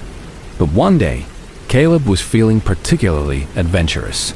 "Let's just keep walking," he said, taking a long drag from his cigarette and spitting into an empty Coke bottle he carried for his dip. "Let's see how far we can get." So we did.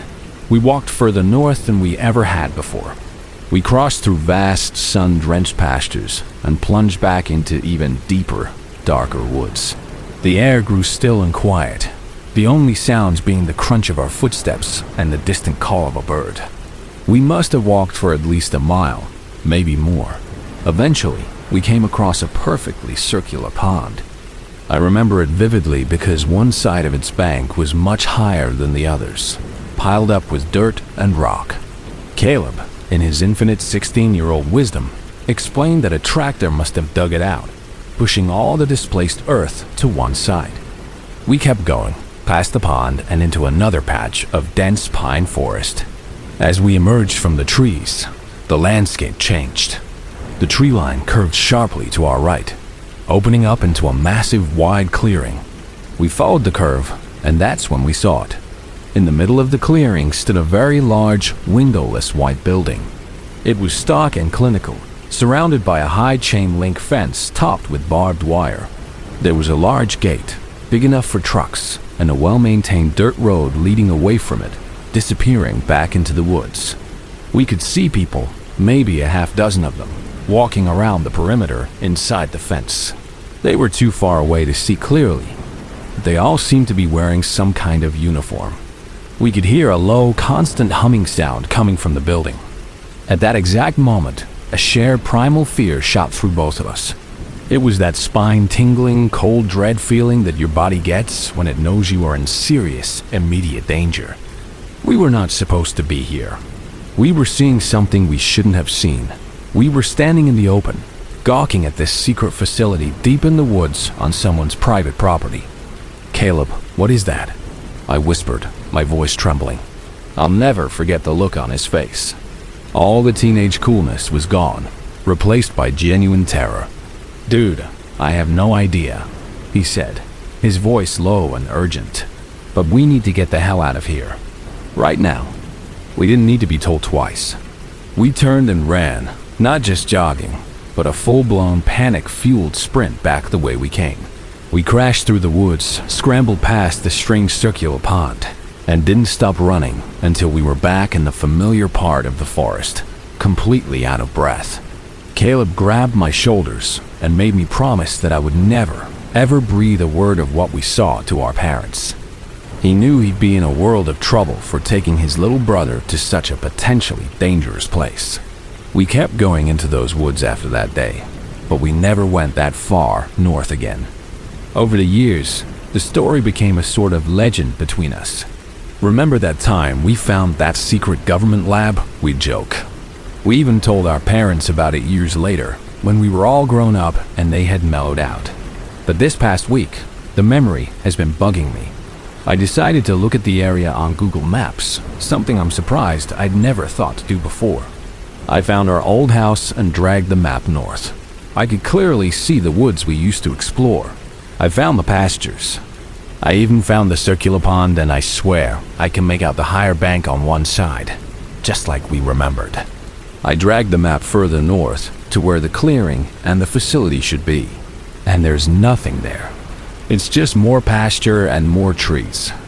There is no trace of a building, no evidence of a dirt road, no sign that a large fenced-in facility ever existed. I zoomed out, looking at the whole area. There's no way an operation of that size could have been there without leaving some kind of trace, without needing power lines or a more substantial access road. It's like it was never there to begin with. I texted Caleb and asked him if he still remembered that day. He called me immediately. "Yeah, man, of course I remember," he said. "That was one of the weirdest days of my life. That place freaked me out so bad." I sent him the link to the map. He saw the same thing I did. Nothing. I don't know what we stumbled upon that day, but the feeling of pure terror was real. We saw something we weren't meant to see in a place that apparently doesn't exist.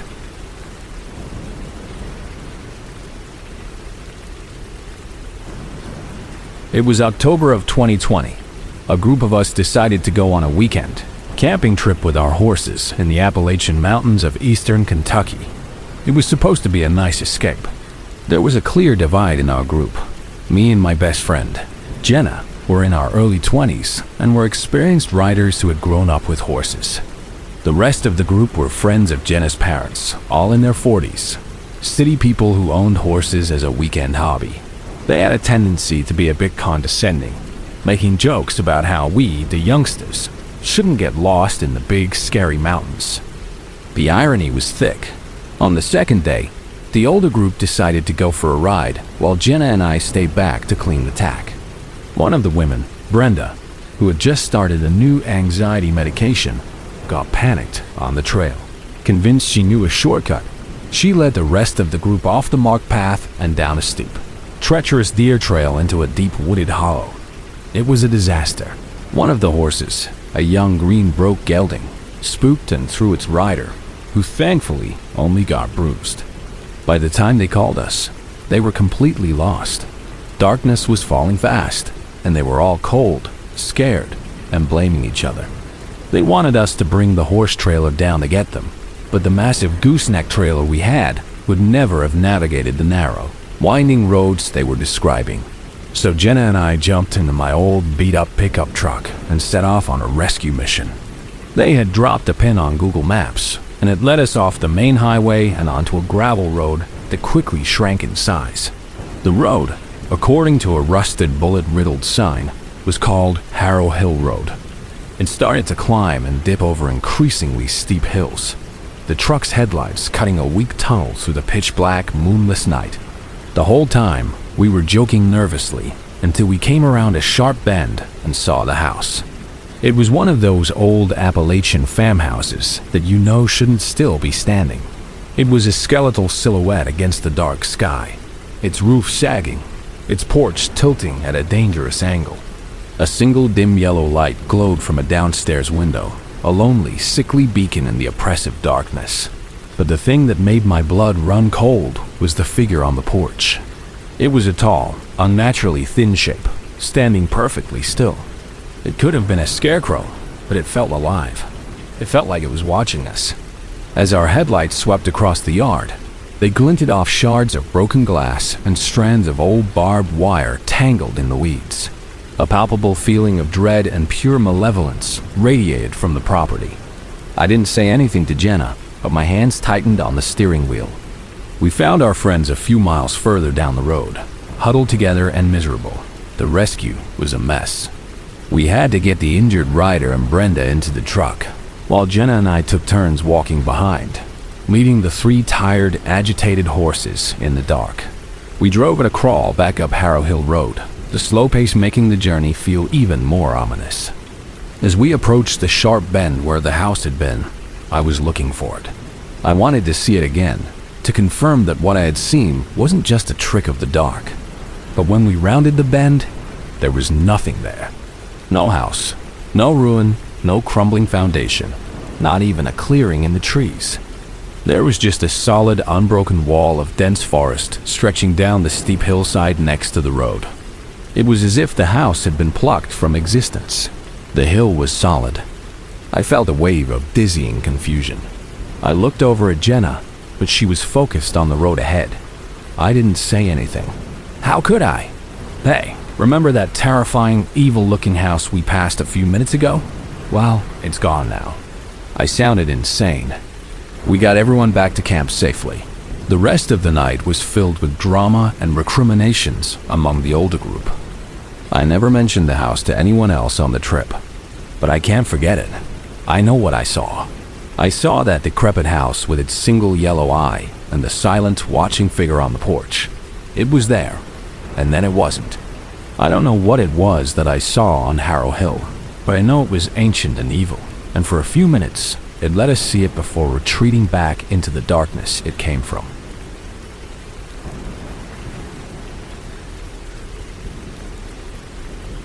This was back in the late 90s, probably 1998. I had just gotten my driver's license, and my 2 best friends, Paul and Taylor, and I were invincible. We lived in northwest Arkansas, and for a big Saturday adventure, we decided to drive to a water park in southern Missouri we had seen advertised. It was about a 3-hour drive, and this was long before everyone had a phone with GPS. We were navigating with a folded-up road map from a gas station. The day at the water park was awesome. We spent hours on the slides, got sunburned, and ate terrible, overpriced pizza. As the sun started to dip below the tree line, we figured we should head home. It was around 7 p.m. when we missed our turn onto the main highway.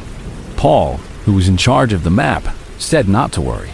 He pointed to another road, saying it was a shortcut that would get us back just as quickly. That shortcut got us completely and utterly lost. By 8 p.m., it was dark, and we were on a narrow, winding country road with no lights and no signs. We were getting low on gas, and a real sense of panic was starting to set in. Finally, up ahead, we saw the dim, flickering lights of a gas station. It was a huge relief.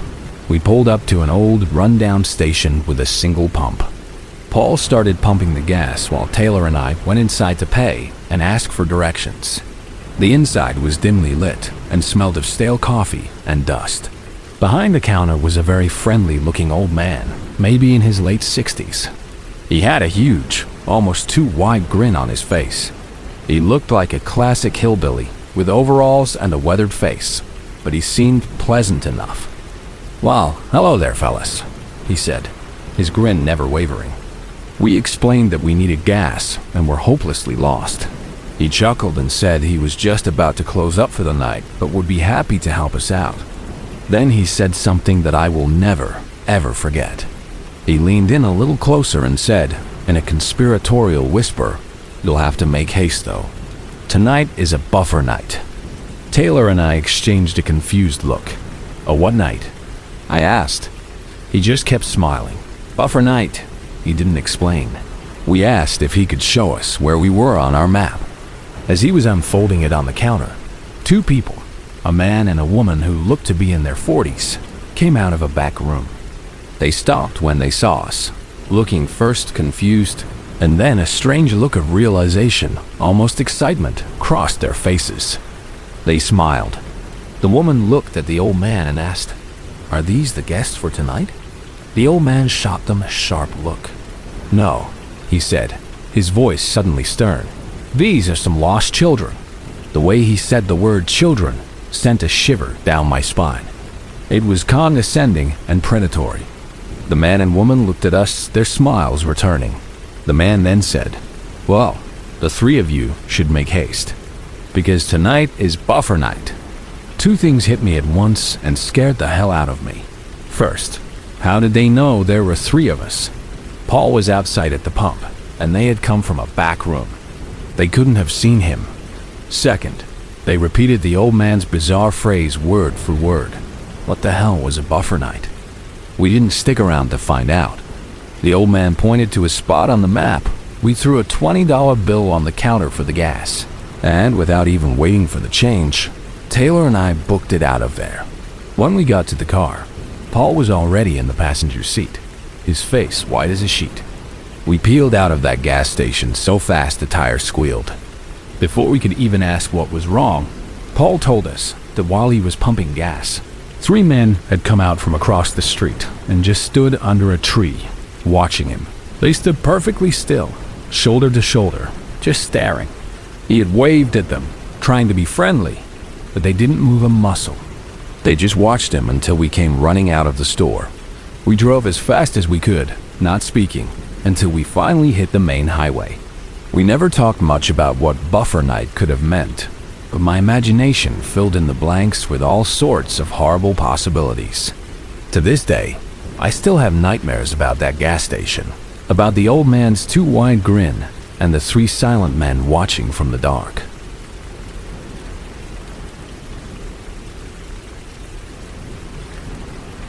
When I was about 19, around 2015, I spent a lot of my free time with a group of friends exploring the outdoors.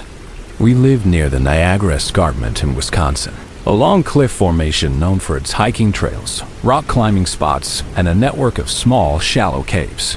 We had been to this particular area many times, thinking we knew it inside and out. We'd crawl around in the little caves, most of which were just rocky overhangs littered with old beer cans and graffiti. One sunny afternoon in late spring, my friends Alex, Chloe, and I decided to go for a hike on one of the less traveled trails. We were climbing around a rocky outcrop we'd been to before when Alex noticed something we had never seen. Tucked away behind a curtain of overgrown vines was a dark opening in the rock face. It looked like a real cave, not just a shallow recess. It went deep. Intrigued, we pushed aside the vines and peered inside. A blast of cold, damp air hit us, a stark contrast to the warm spring day. It had to be at least 20 or 30 degrees cooler in there. We had no flashlights with us. This was back when some phones had flashlights, but mine was an old model that didn't, and Alex and Chloe had left theirs in the car. All we had were our disposable lighters. It was stupid, but we were 19 and full of dumb confidence. We decided to check it out. We stepped inside, one by one, into the deep darkness. The cave was surprisingly clean. Unlike all the other caves in the area, there were no beer cans, no trash, no spray paint on the walls. The floor was smooth, packed earth. As our eyes adjusted, we could see that the cave was a single, large chamber that went back about 50 feet before narrowing into a smaller passage. We had only been inside for a minute or two when a really strange feeling washed over all of us. It was a heavy, oppressive feeling, like we were being watched. Then, weird things started to happen. I felt a distinct poke in my back, like someone jabbing me with a finger. I spun around, thinking it was Alex, but when I flicked my lighter, he was a good 10 feet away from me, near the entrance. A moment later, Chloe gasped and said she felt something pull on her hair. We lit our lighters again, and we were all standing far apart from each other. The noises started next. Faint whispers seemed to come from the walls around us, too quiet to make out any words. We heard a soft scraping sound from the back of the cave, in the darkness beyond our lighter's weak glow. We kept accusing each other of messing around, but every time we sparked a flame, we were all still, with nervous looks on our faces. The feeling of being touched and poked continued. It felt like invisible hands were playing tricks on us in the dark. After only what felt like 5 or 10 minutes of this, the creepy feeling became too much.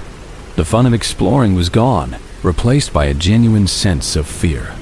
"Okay, I'm done," Chloe said, her voice shaking. "Let's get out of here." We all agreed and practically ran out of the cave, stumbling back into the daylight. We were relieved to be out, laughing nervously about how spooked we had gotten. But then we looked at the sky. When we had entered the cave, it was the middle of the afternoon, the sun high overhead. Now, the sun was low on the horizon, casting long orange and purple shadows through the trees. It was dusk.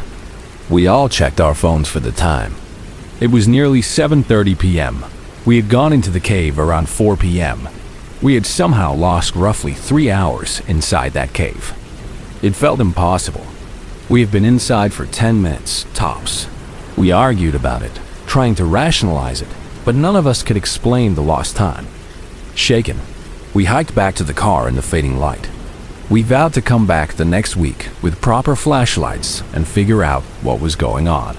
The following Saturday, we returned to the same spot, armed with high-powered flashlights and a renewed sense of determination. We searched the entire rock face where we had found the cave. We looked for the opening, a curtain of vines, anything. We have never been able to find that cave again. We've gone back multiple times over the years. We've searched every inch of that escarpment. It's as if it was never there. The rock face is solid. There is no opening.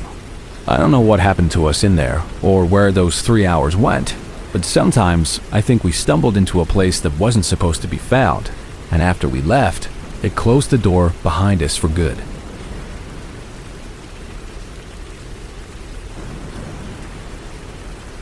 When I was a kid, my grandparents owned a huge plot of land in rural Ohio. It wasn't a farm in the traditional sense anymore, but they still grew massive vegetable gardens, and my grandpa was obsessive about keeping the property clear of pests. This meant that for me and my cousins, summer visits came with a clear rule. If you see a rabbit, you're supposed to either chase it off or, if you were old enough, get the old shotgun from the shed. My grandpa hated them for eating his beans and lettuce. I was about 12 years old, and frankly, I never had the heart to hurt them. One hot August afternoon, I was walking along the rows of green beans when I saw a small brown rabbit nibbling on a leaf. My grandpa was on the other side of the property, so I knew he couldn't see it. Instead of yelling or getting the hoe, I decided to just shoo it away. I clapped my hands and took a few steps towards it. The rabbit bolted, but not towards the open field like they usually did. It darted into the thick brush and trees that marked the edge of my grandparents' maintained land. Normally, I would have let it go. Rabbits disappear into the woods in a split second. But for some reason, this one was different. I could still see its white tail bobbing just ahead of me, as if it was waiting for me to follow. Curiosity got the better of me. I pushed through the scratchy bushes and followed it deeper into the woods than I usually went. The air grew cooler and smelled of damp earth. I followed the glimpses of its white tail for maybe 10 minutes, winding through trees and over fallen logs. I was just about to give up and turn back when I came into a small clearing. And there, in the middle of the clearing, stood a barn. It was old, built from dark, weathered wood, but it was in remarkably good shape. This was weird, because while finding old, collapsed barn ruins was common in this part of the country, finding one that was still standing and looked maintained was not. The large barn doors were slightly ajar. I hesitated for a moment, then pushed one open. It swung smoothly and silently on its hinges. Inside, it was even stranger. The place was immaculate. Sunlight streamed in through cracks in the walls, illuminating dust motes dancing in the air. Antique tools, hand plows, scythes, wood saws, were hanging neatly in rows on the walls, all of them clean and free of rust. Fresh, sweet-smelling hay was piled high in the lofts and in the empty stalls. It smelled like it had been cut that very morning. There was no sign of the rabbit. A sudden worry hit me. My grandparents' property was big, but maybe I had wandered much farther than I thought. This had to be our neighbor's land. I imagined getting yelled at for trespassing, so I quickly backed out of the barn, pulling the door shut behind me, and hightailed it back the way I came. When I got back to the garden, my grandfather was there, pulling weeds. I decided to ask him about the barn. "Grandpa," I said, trying to sound casual, "is there an old barn in the woods just past the garden?" He stood up, wiping his brow with the back of his hand. He looked at me, confused. "A barn? No, not for miles. Our land goes way past those woods you were just in. You couldn't have walked off our property in the short time you were gone. What did you see?" I described the well-kept barn, the tools, the fresh hay. He got a strange look on his face and told me to show him. So, I led him back to the edge of the woods, to the exact spot where I had followed the rabbit. We pushed through the same scratchy bush and walked into the woods. I followed the path I was sure I had taken, looking for the clearing, but we couldn't find it. We walked for nearly an hour, circling the area. There was no clearing. There was no barn. There was just dense, unending forest. I felt like I was going crazy. I knew what I had seen. I could still smell the fresh hay and see the sunlight glinting off the clean tools. My grandpa eventually gave up, probably thinking I had an overactive imagination. But I never forgot. Every summer, I went back to work on our land. I would take time to explore those woods, determined to find that barn again. I even brought a compass and tried to map the area out. I never found it. It's not a scary story in the traditional sense, but it drives me absolutely insane. It's like I stepped into a place that existed for only 10 minutes, just for me. Where did that stupid barn go? And where did the rabbit lead me? It's a question that has bothered me for my entire life.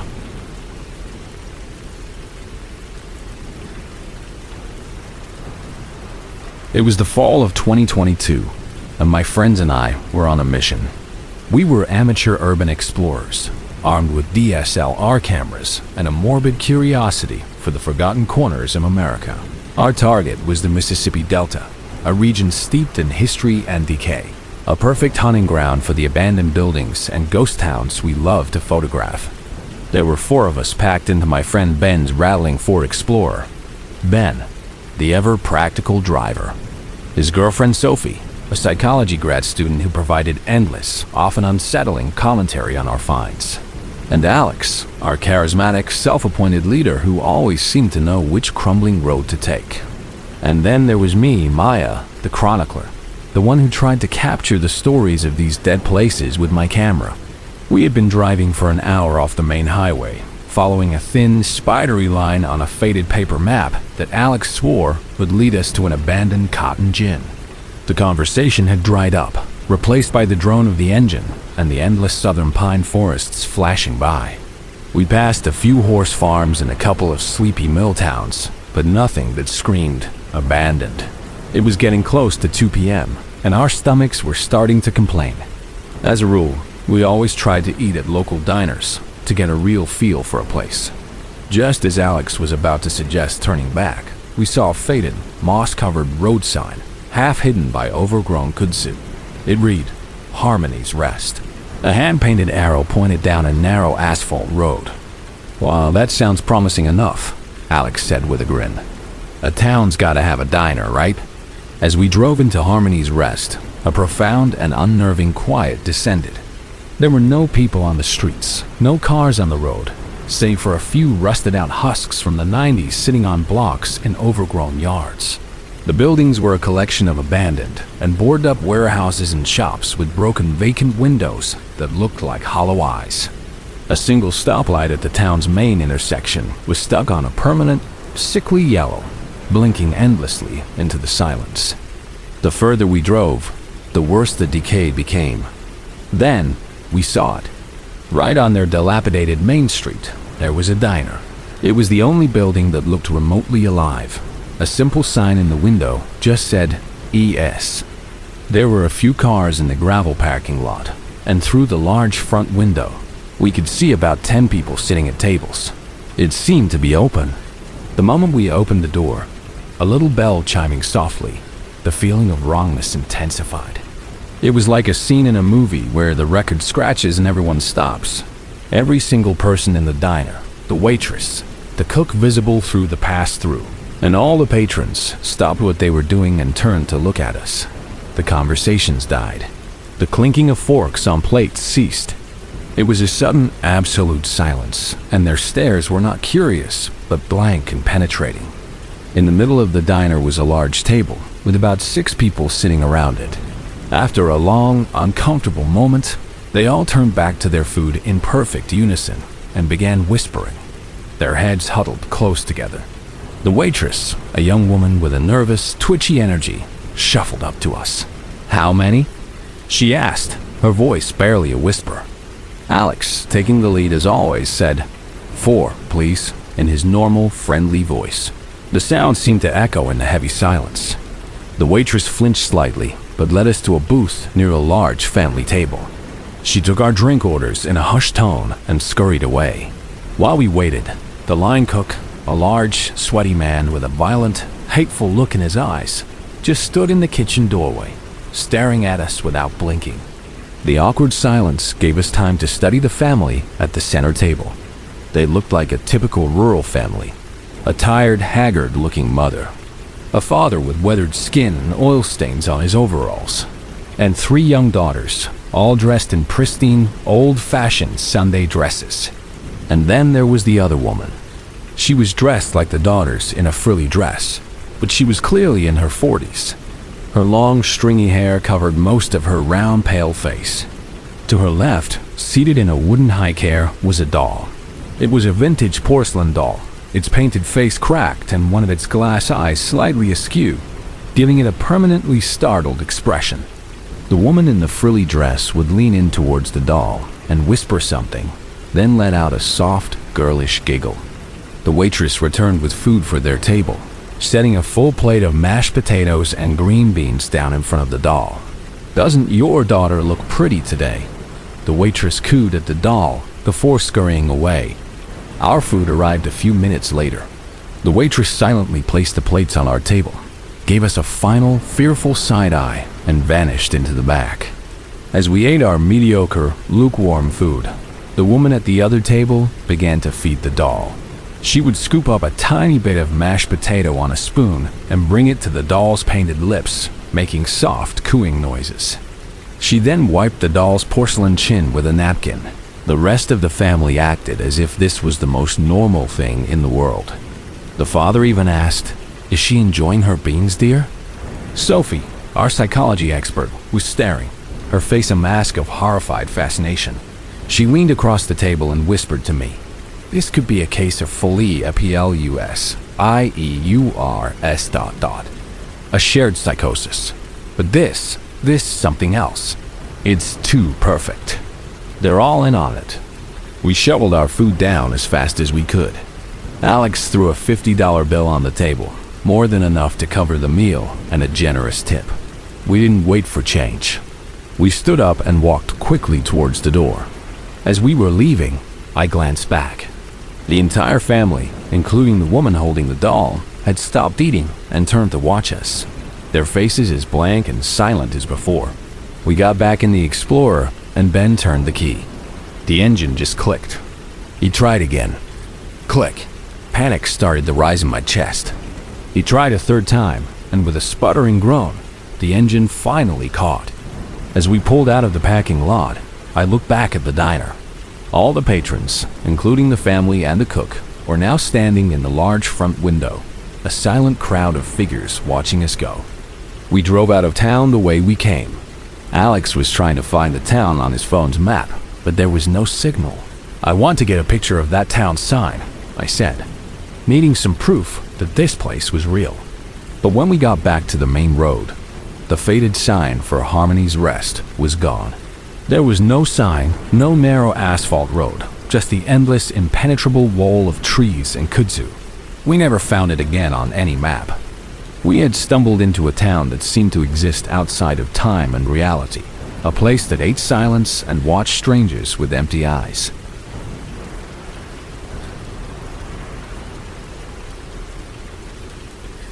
Back in 2015, I wasn't actively looking for a relationship, but every few weeks, I'd log on to Hinge just to see what was out there. Being a woman on a dating app means your inbox is always a wild place, but one message stood out. It was from a guy who lived in a nearby town, and his profile seemed interesting. His message was well written and respectful, asking about my views on non-monogamy, which was listed on my profile. It was a topic I didn't mind discussing if someone was genuinely curious. We started chatting. I'll call him David. I had zero romantic interest in him from the start, but he seemed intelligent and articulate, and I thought maybe we could just be friends. After a few months of casual messaging on the app, he found me on Facebook and asked if he could send a friend request. I agreed. We'd been getting along well, and he seemed like a perfectly nice, if slightly odd, person. I'm a little weird myself, so I didn't think much of it. We kept in touch online for the next 2 years. It was a very casual, low-stakes friendship. We'd send each other happy birthday messages or chat about random things every now and then. He asked me to meet up several times, to hang out or grab a coffee.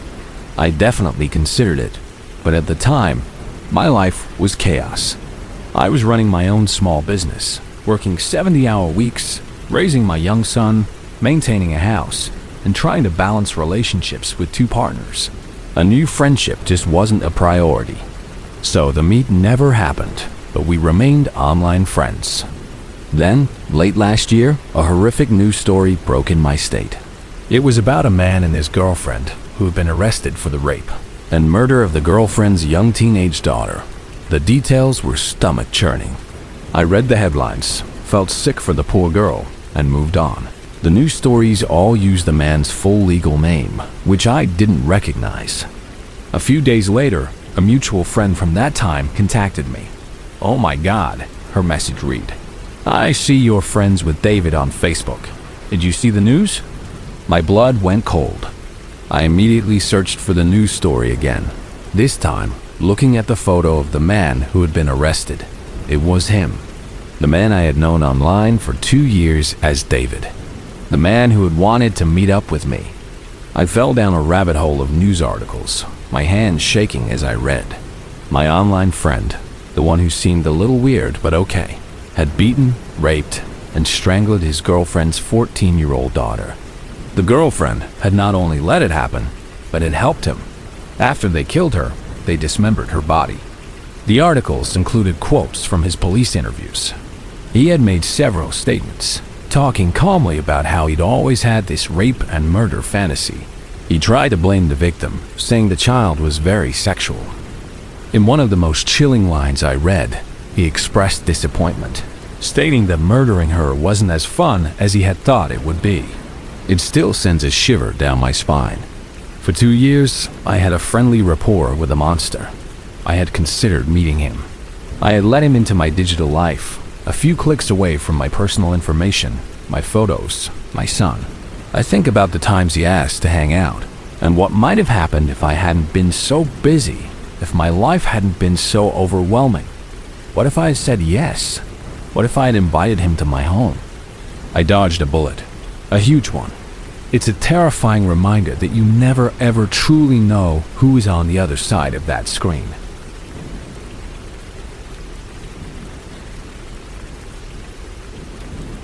A couple of years ago, my buddy and I were on our way back from a camping trip in northern Missouri. It was late on a Sunday, and we were trying to make it back home before dark. I was driving, and a heavy rainstorm started up, making the road slick and visibility terrible. My phone had no service, so my GPS was useless. Thinking I was being clever, I took a side road that I thought was a shortcut south, hoping to eventually run into a main highway. That road led us into the town of Asherville, Missouri. It's a tiny place, just a dot on the map in the middle of nowhere. But as we drove down its main street, I felt a strange and heavy feeling settle in my gut. The town itself is infamous. Back in the 80s, A man known as the town bully was shot and killed in broad daylight, right in the middle of town with dozens of witnesses. To this day, no one has ever been charged. Not a single person would talk to the police. The whole town kept a secret. There have been other dark things too. Unsolved disappearances, and a horrific crime a few years back where a woman had her baby cut out of her womb. And this is a town with a population of less than 300 people. As we drove slowly through the rain, I saw people on their porches or looking out of their windows. As our car passed, several of them turned to look at us. They didn't wave or smile. They just gave us this blank, unnerving stare. It wasn't just curiosity at an unfamiliar car. It felt hostile. It felt intimidating. Their eyes followed us as we drove by, and the feeling of being unwelcome was so thick I could almost taste it. The whole place just felt wrong. There's a darkness there, a palpable sense of evil that clings to the air. It's in the dilapidated buildings, the overgrown yards, and the cold stares of the residents. It felt like the whole town was hiding a terrible secret, and we were intruding somewhere we absolutely did not belong. Once we were finally out of the town and back on a more recognizable road, my buddy, who had been completely silent the whole time, let out a long breath. "Dude," he said, his voice shaky. "I have never felt anything like that. I had this feeling of like impending doom the whole time we were in that town." I was so relieved, he said at first. "I know," I replied. I was feeling the exact same thing. A pure gut feeling of danger. I've had spooky experiences before, but I have never had such a persistent primal feeling that I was in immediate danger just by being in a place. It was a physical sensation, a pressure in my chest and a cold sweat on my neck. We made a pact right then and there to never ever go through Asherville again, no matter what. There is something seriously evil about that town. It feels like a place that the rest of the world has forgotten, and it has festered into something dark and malevolent. It's a place that shouldn't exist.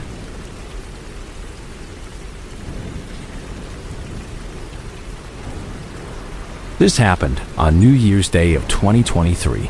I was 17, a senior in high school. My friend Jamal and I were at a New Year's party at our friend's house, which was about a 20-minute walk from where we both lived in our quiet Chicago suburb. Around 1 a.m., the party was winding down, and we decided to head home. The host offered us a ride, and in hindsight, we absolutely should have taken it. But our neighborhood was generally safe, and we figured with the two of us walking together, we'd be fine. We started our walk home. The air was cold and crisp, and the streets were mostly empty, with the occasional sound of distant fireworks. We stopped at a 24-hour gas station, so Jamal could buy a pack of cigarettes. There was a woman at a pump and a guy leaning against the wall in front of the store, staring at his phone. We went in, got the cigarettes, and came back out. As we hit the sidewalk and Jamal lit up, we heard someone call out behind us. "Hey, wait up." It was the guy who had been in front of the store. He was in his early 20s, thin and wiry, and he was walking quickly towards us. "Can I get a light?" he asked. Jamal, being a nice guy, obliged. The guy thanked him, and we started to walk away. But he fell into step with us, asking where we were headed. We told him we were going home. He said his friends were at a party nearby, and he was just getting some fresh air. Then he asked, "You guys want to come to the party?" This was when the red flags started going up. Why would a guy in his 20s invite 2 high school kids he just met to a party? We politely declined, telling him we didn't know him or anyone there. He started laughing, saying we seemed like cool guys to party with, and that we needed to loosen up. We told him our ages, hoping that would deter him. He just chuckled and said age didn't matter, that he partied with his 16-year-old brother all the time. We were now less than 10 minutes from our houses, and we did not want this creep following us all the way there. I told him firmly, "Dude, we're not going anywhere with you. Quit following us and screw off." His friendly demeanor vanished. He got livid, screaming at us for being unfriendly buttholes, and then started throwing racial slurs at Jamal, who was black. Jamal yelled at him to get away before he got hurt, and the guy finally ran off down a side street. We were both disgusted and shaken, and spent the next few minutes talking about what a creep he was. Then, we heard a car slow down behind us, matching our pace. We looked over, and it was a beat-up sedan. The guy we had just encountered was in the passenger seat, with another man of a similar age driving, and a woman who looked to be in her mid-30s in the back. The guy leaned out the window. "Hey, we got off on the wrong foot," he said, his voice slick and fake. "Come on, just come to the party with us." I whispered to Jamal that we needed to run. Jamal told them to leave us alone. The guy in the car was silent for a moment, then said, "You're coming with us one way or another." The car screeched to a halt, and all 3 doors flew open. We went into pure flight mode. We bolted down a side street. "To the park," Jamal yelled. "We can lose them in the trees." We looked behind us, and to our horror, all 3 of them were chasing us, running hard. We sprinted into the dark park, crashing through a thick patch of trees that covered a large section of the west side. I could hear them getting closer, their footsteps pounding on the path behind us. I heard one of them trip and curse, which gave us a precious few seconds. We broke out of the trees and saw the park bathrooms up ahead. We ran inside, locking ourselves in. Our lungs were burning. We should have called the cops right then, but we were so terrified and focused on escape that our only thought was to get home. We heard them yelling outside, one of them saying they had lost us, the woman shouting that they should split up and search. After a few minutes of tense silence, we made a break for it, running out of the bathroom and towards the nearest exit. Just before we reached the street, we heard one of the men yell, "There they are." We looked back and saw him in the distance, starting to chase us again. We didn't stop running until we reached my house. I fumbled with the key, got the door open, and we scrambled inside, locking it behind us. We collapsed on the couch in my living room, gasping for air, our hearts pounding. I peeked out the windows for the next 10 minutes, but thankfully, their car never appeared. We never knew what they wanted with us, to rob us, to kill us, or something worse. God only knows. After that night, I never took my safety for granted again, and the memory of those 3 figures chasing us through the dark park is something that will haunt me forever.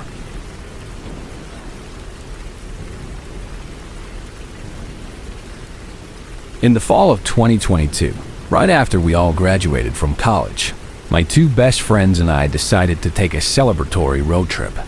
It was me, Ben, and Noah, and we were driving my beat-up 2008 Honda Civic from Ohio down to a music festival in Tennessee. This was supposed to be the epic trip to cap off our 4 years of studying and stress. We were armed with a terrible playlist, a cooler full of cheap energy drinks, and a set of directions I'd printed from the internet because we were trying to disconnect and not rely on our phones. That, and my phone's battery was shot, and Noah's screen was so cracked you could barely read it. The first day was great. We made good time through Ohio, and were cutting through a rural part of Kentucky when things started to go wrong. According to my printed map, we were supposed to take an exit for a state highway, but the sign was covered in overgrown ivy. Noah, who was driving, missed it completely. Ben, our designated navigator, insisted it was fine. "There's another road up here," he said, pointing at a thin line on the paper. "It's a county road, but it looks like it connects back to the main highway in about 20 miles. It'll be a scenic shortcut." That scenic shortcut was our first mistake. The paved road quickly turned into a poorly maintained asphalt, then to gravel. The dense forest closed in on both sides, and the sun started to get low in the sky, casting long, spooky shadows across the road. After about 45 minutes of bouncing around in the car and arguing about the playlist, we knew we were completely lost. There were no signs, no other cars, just endless trees and the crunch of gravel under our tires. Just as our panic was starting to really set in, we saw a faded, hand-painted sign that read Harmony Creek, Pop 128. A few hundred yards later, the trees opened up and we rolled into the tiniest, saddest-looking town I'd ever seen. It was one main street lined with old brick buildings, their windows either boarded up or dark and empty. Paint was peeling from every surface, and a profound silence hung over the entire place. It was about 10 in the morning on a weekday, but there wasn't a single person or moving car anywhere. It felt like a movie set that had been abandoned years ago. "This is creepy," Noah said, slowing the car to a crawl. "Where is everyone? Maybe we can find someone and ask for directions," Ben suggested, though he sounded unsure. We parked the car in front of what looked like a general store and decided to split up to cover more ground. I went to check the post office. The wooden door creaked open loudly in the silence. Inside, mail was stuffed into the little brass-doored boxes, but a thick layer of gray dust covered the counter, the scales, and the floor. It looked like no one had been in there for months. Meanwhile, Ben peeked into the town's only diner. He came back a minute later, his face pale. He said he saw plates of half-eaten food, bacon and eggs, pancakes, sitting on the tables as if the patrons had just gotten up and vanished mid-bite. Noah had a similar experience at the gas station, where the pumps were ancient and the open sign in the window was off. We regrouped by the car, our sense of unease growing with every silent second. After walking up and down the main street for a solid 20 minutes, calling out, "Hello?" into the empty air, we finally saw someone. As we rounded the corner of the general store, an old man was just there. He was sitting in a rocking chair on the porch, holding a broom, though he wasn't sweeping. He was just rocking slowly, staring into space. He hadn't been there a minute ago. We would have seen him. He looked up as we approached, his eyes cloudy and distant. He wore faded overalls and had a long white beard.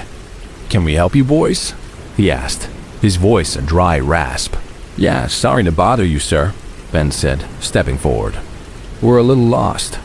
Also, where is everybody?" The old man let out a slow, wheezing chuckle. "Folks around Harmony Creek, they keep their own time.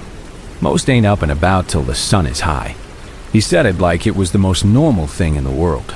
Noon was still 2 hours away. He then gave us directions. He pointed back down the gravel road we came in on. "You go back about 10 miles. You'll see a turn for the interstate. Can't miss it." His directions were simple, but the way he looked at us, a long, unblinking stare, made my skin crawl. We thanked him and practically ran back to the car. As we drove away, I looked in the rearview mirror. The old man was still on the porch, perfectly still, watching us go until we turned the corner. We drove down that gravel road, and about 5 miles later, the road straightened out into a long, empty stretch.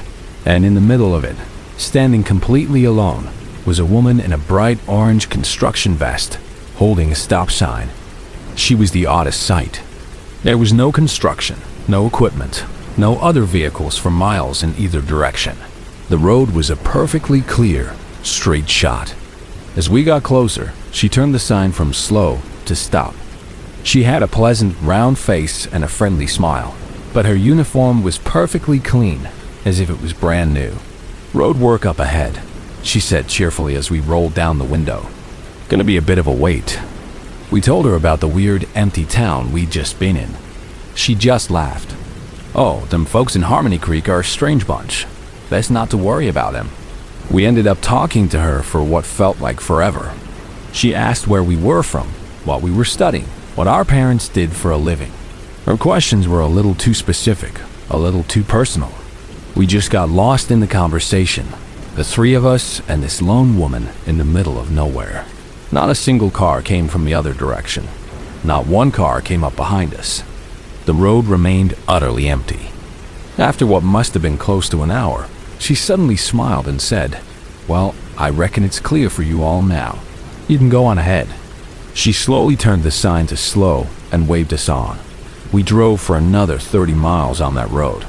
We never saw a single piece of construction equipment, not one orange cone, not another worker, nothing.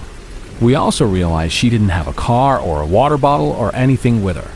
She was just standing there. We finally hit the interstate and got the hell out of there. The strange feeling of the town and the woman sticking to us like a bad dream. We never found Harmony Creek on any map, and a few months ago, at Noah's wedding, Ben brought it up. He said he still gets nightmares about that town, about what would have happened if we had stayed until noon to see the folks who keep their own time. None of us have an explanation for what happened that day.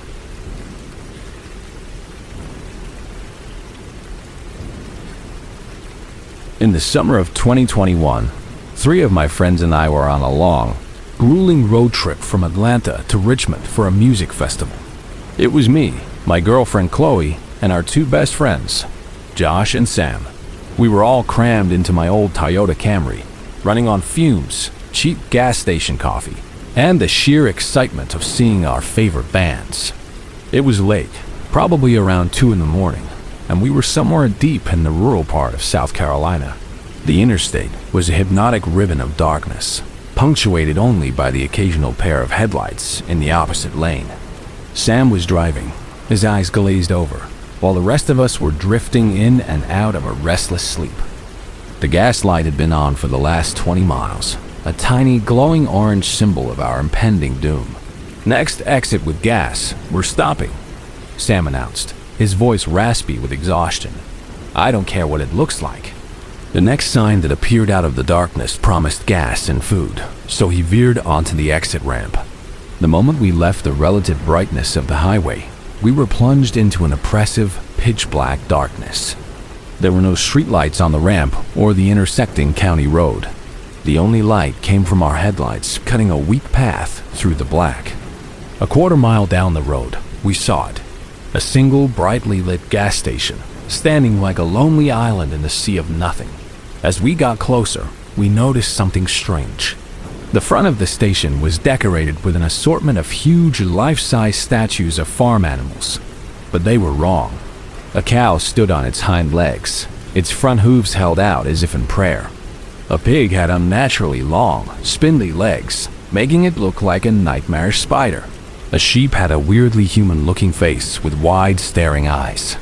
It was like a twisted funhouse version of a barnyard.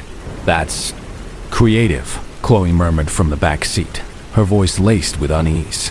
We pulled up to the pumps. I needed to use the restroom, so Chloe and I decided to go inside while Josh and Sam handled the gas. The inside of the station was massive, far larger than it looked from the outside. The shelves were packed to the ceiling with a bizarre assortment of items, the usual junk food and sodas, but also dusty antiques, weird porcelain dolls, and rows of taxidermied animals. The place was eerily silent, despite its size. Chloe and I made our way to the back to find the restrooms. The signs were just pieces of cardboard with men and women scrawled on them in a shaky green marker. As we were walking back towards the front, we saw our friend Josh walk past us and into the men's room. He didn't say anything, just gave us a strange, irritated look as he pushed the door open. We thought it was weird, but we were all tired and cranky, so we just shrugged it off. We then saw our other friend, Sam, standing at a shelf near the front of the store, his back to us. He was examining a dusty snow globe. "Hey," I called out as we approached him. "Ready to go?" As we got closer, he turned around. But the face he turned to us was not the friendly, familiar face of our friend. His expression was twisted into a cold, sinister sneer. His eyes were dark and empty, and a chill ran down my spine. Alarm bells were screaming in my head. This looked like Sam, but it wasn't him. Chloe grabbed my arm, her nails digging into my skin. We both just stood there, frozen for a second, before turning and walking quickly out of the store, not daring to look back. The moment we stepped outside into the humid night air, the whole scene became 1,000 times more confusing. Because there, standing by the car at the gas pump, were Josh and Sam, the real Josh and Sam. Josh was leaning against the car, scrolling through his phone, and Sam was just finishing up pumping the gas, his face showing nothing but a tired boredom. Chloe and I stopped dead in our tracks, completely dumbfounded. How did you guys get out here so fast?" I stammered, my voice barely a whisper. Sam looked at us like we were insane. "What are you talking about?" "We've been out here the whole time. You guys were the ones who went inside." "But we just saw you," Chloe said, her voice trembling. "Both of you. Josh, you walked right past us into the bathroom. And Sam, you were standing by a shelf, and you looked at us." They both just stared at us, their expressions a mixture of confusion and concern. They insisted they had never set foot inside the store. They had been at the pump the entire time. They thought we were the ones taking forever. Sufficiently creeped out, and with no logical explanation, we all piled back into the car and got the hell out of there as fast as we could.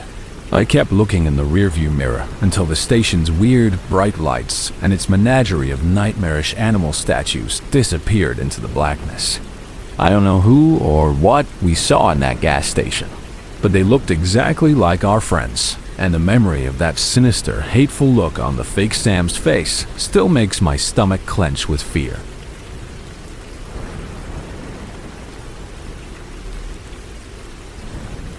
A couple of years ago, back in 2022, my family decided to ditch our usual Christmas routine. Instead of the typical holiday chaos at my parents' place in the suburbs of Seattle, my dad got this idea in his head for an authentic Christmas. He pictured us all snowed in at a remote cabin in the Cascade Mountains, like something out of a postcard. My mom loved the idea, and my little brother Leo was just excited to be anywhere with snow.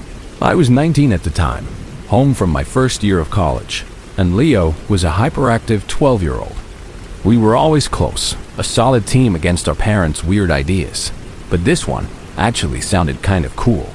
We also brought along our dog, Max, a big German shepherd who was more of a fluffy baby than a guard dog, but he was fiercely protective of Leo. We loaded up my dad's Ford F-150 on the morning of Christmas Eve. The truck bed was packed with suitcases, coolers, and a mountain of brightly wrapped presents for our extended family, who were meeting us up there. My Aunt Carol, her husband, and their kids were driving up separately. The drive started with Christmas music on the radio and my parents chatting happily, but as we climbed higher into the mountains, the manicured suburbs gave way to dense, dark pine forests. The road narrowed, and the snow started coming down, thick and heavy.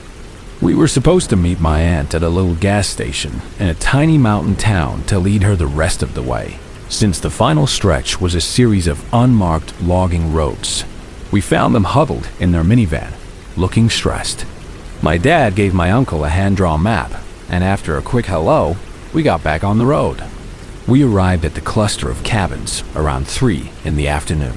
It wasn't a resort, just a handful of rustic rental cabins scattered through the woods. Each family had their own, and there was a central lodge with a game room and an empty, covered-up swimming pool.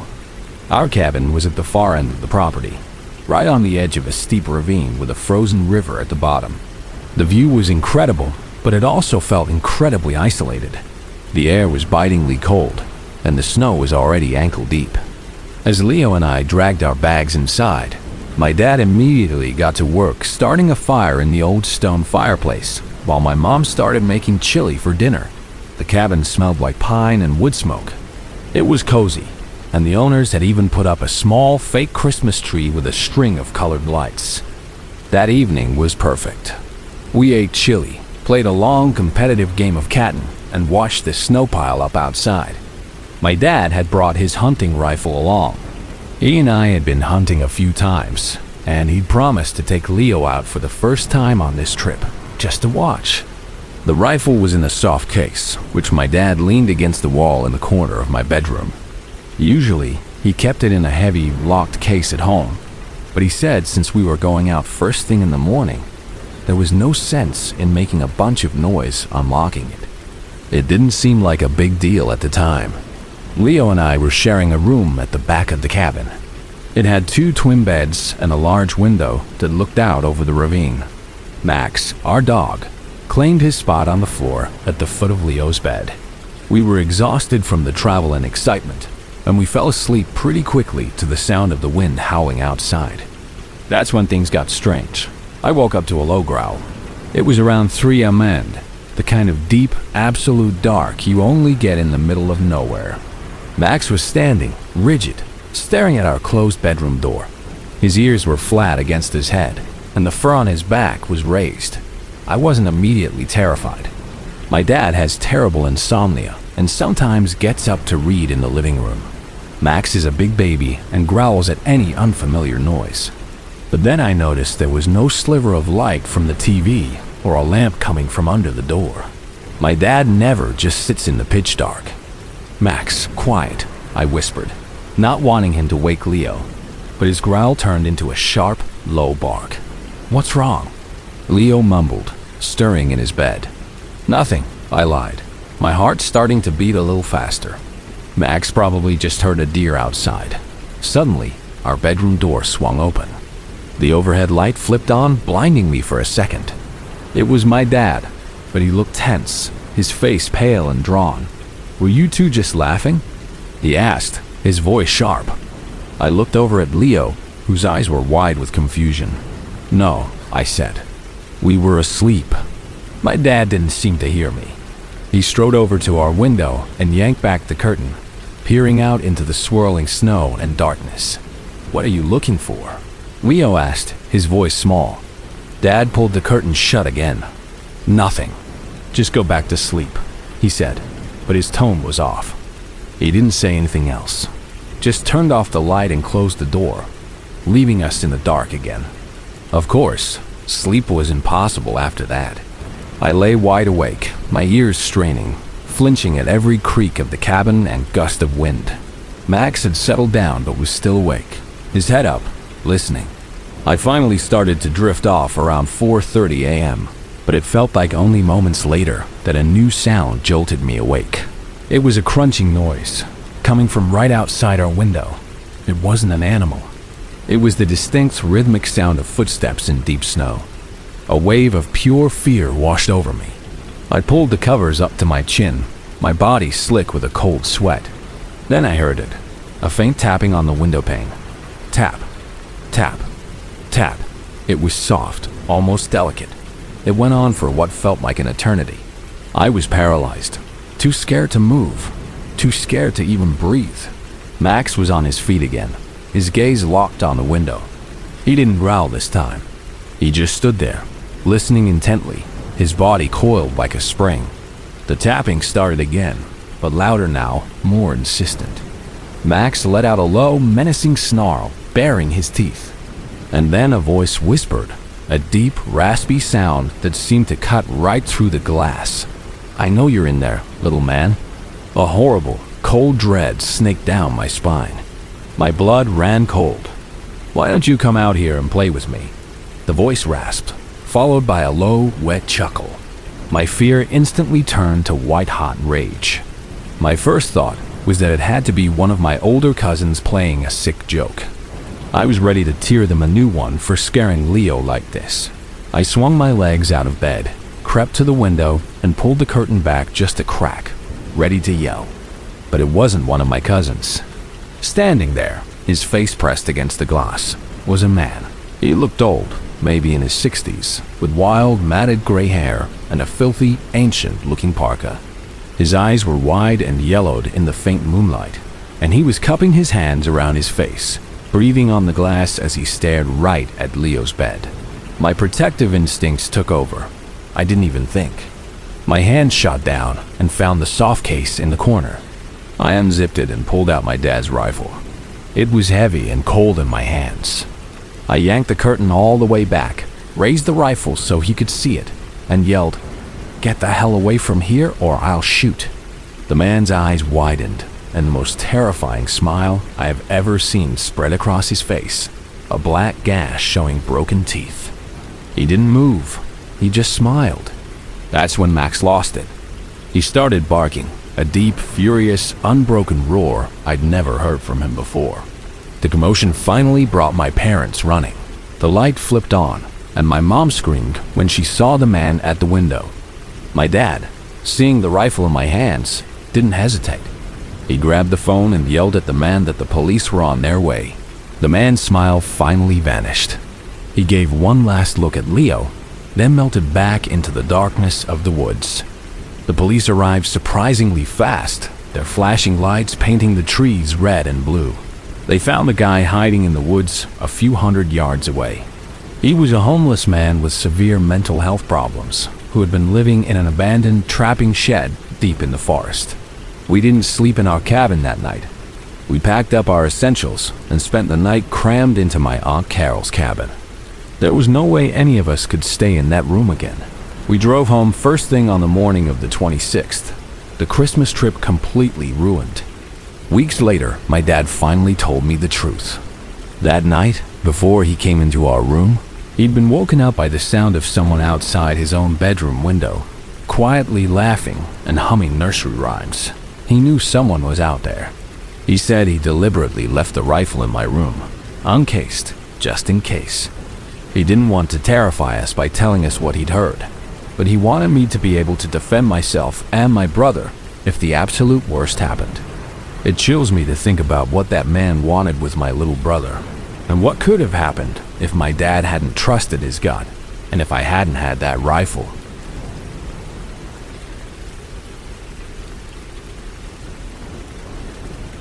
When I was in 7th grade, back in 2008, I had a couple of really close friends, Mark and Sarah. Sarah's family lived in a nice house right near a beach on a bay of Lake Michigan. We lived in northern Wisconsin, where summer is a precious, short-lived thing. So, on one freakishly warm day in early May, when the temperature shot up to almost 75 degrees, it felt like a miracle. It was way too warm for that time of year. The three of us were ecstatic. As soon as school let out, we got on our bikes and pedaled furiously down to the beach by Sarah's house. Our plan was to maybe dip our toes in the water, expecting it to be numbingly cold, as it always was in May, and then just hang out on the sand. But when we got there, something was strange. The water wasn't its usual choppy, icy self. It was calm, and when Sarah tentatively stuck her foot in, her eyes went wide. "Guys, you have to feel this," she said. Mark and I went over, and she was right. The water was unbelievably warm. It was like bath water. This part of the bay was known for being very shallow for a long way out, so you could walk for nearly half a mile before it got deep. Giddy with our discovery, we threw our backpacks on the sand and ran into the water. We splashed around, laughing and dunking each other, wading deeper and deeper until the water was up to our chests. It was the best day ever. We were out there for maybe an hour, just messing around. Then I started to feel sick. It began with a dull headache at the base of my skull. Then a wave of nausea rolled through my stomach. My legs started to feel weak and wobbly, like I was about to collapse. I was about to say something when Mark groaned. "Oh, I feel really weird. My head is killing me." At the same moment, Sarah said, "Me too. I think I'm going to be sick." The sudden shared sickness was alarming. We immediately decided to get out of the water. The walk back to the shore felt like it took an hour, even though it was only a few hundred yards. By the time our feet hit the sand, we were all barely able to stand. We were dizzy, disoriented, and felt incredibly weak. We stumbled over to a large oak tree at the edge of the sand, and the three of us just collapsed in its shade. Without even talking about it, we all fell into a deep, heavy sleep. I woke up what felt like a long time later. The sun was lower in the ski, and a cool breeze was blowing off the lake. Mark and Sarah were stirring next to me. We sat up, all of us groggy and confused. We checked my phone. We had been asleep for almost 2 hours. We talked about how bizarre the whole thing was, how we all got sick at the exact same time and then passed out. Curiosity got the better of me. I walked back down to the water's edge and dipped my toe in. I yanked it back out immediately. The water was absolutely freezing. It was the normal, bone-chilling temperature for Lake Michigan in early May. The unnatural, bath-like warmth was completely gone. It was so cold it hurt. We packed up our stuff and biked home in a daze. Not really speaking. We never figured out what happened that day. But I do know that our town has a history with a large chemical plant that, for decades, manufactured some really nasty stuff, including components for Agent Orange. Their environmental record was notoriously bad, with rumors of them dumping waste into the local waterways for years. I can't prove anything, but I have a sickening feeling that we swam in some kind of chemical plume that had surfaced due to some unusual current or temperature change. Something toxic that warmed the water and then dissipated, leaving it cold again. Whatever it was, it made 3 healthy kids incredibly ill in a matter of minutes. I'm 27 now, and I have never gone back in that water. I won't even walk on that beach. The memory of that strange warm water and the sickness that followed is something I will never forget.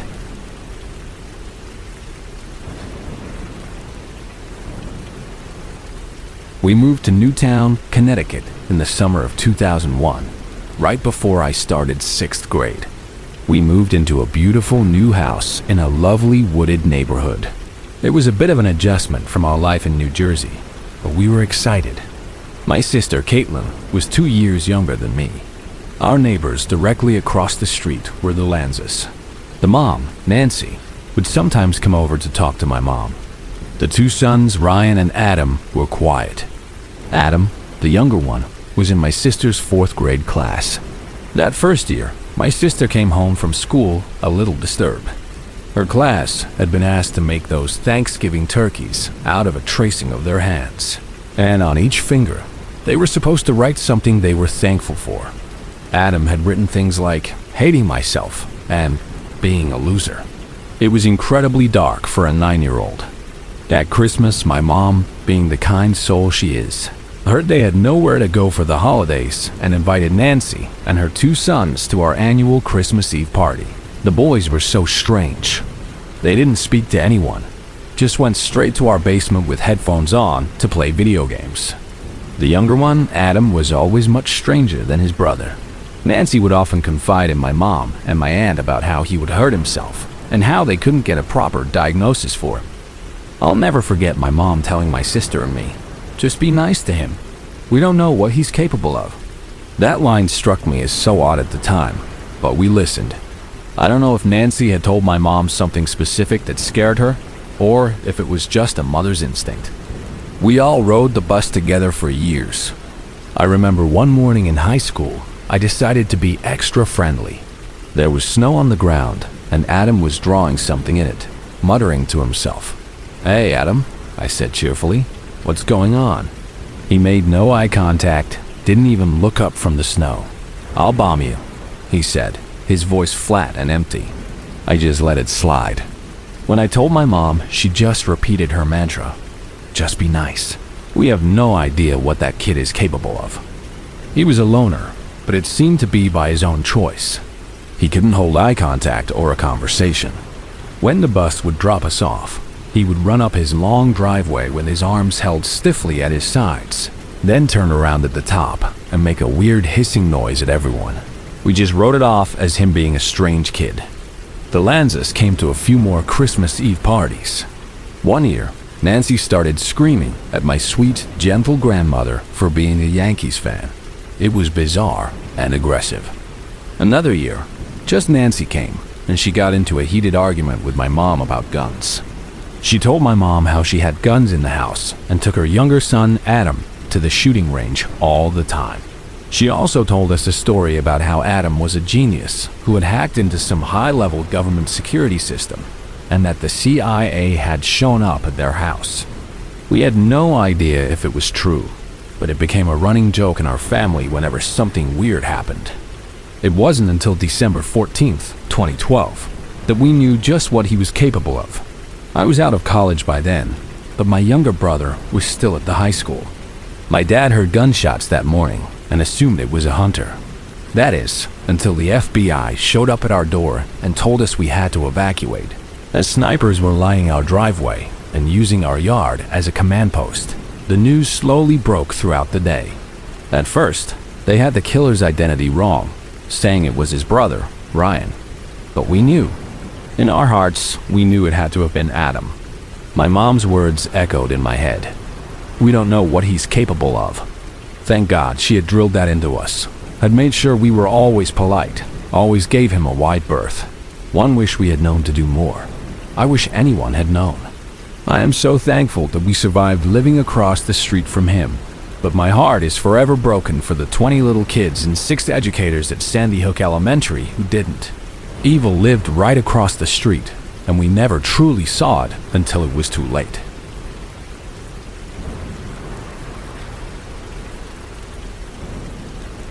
This happened a long time ago, when I was just a little kid. I must have been about 5 or 6, so this would have been around 2003. My family was in the middle of a huge move.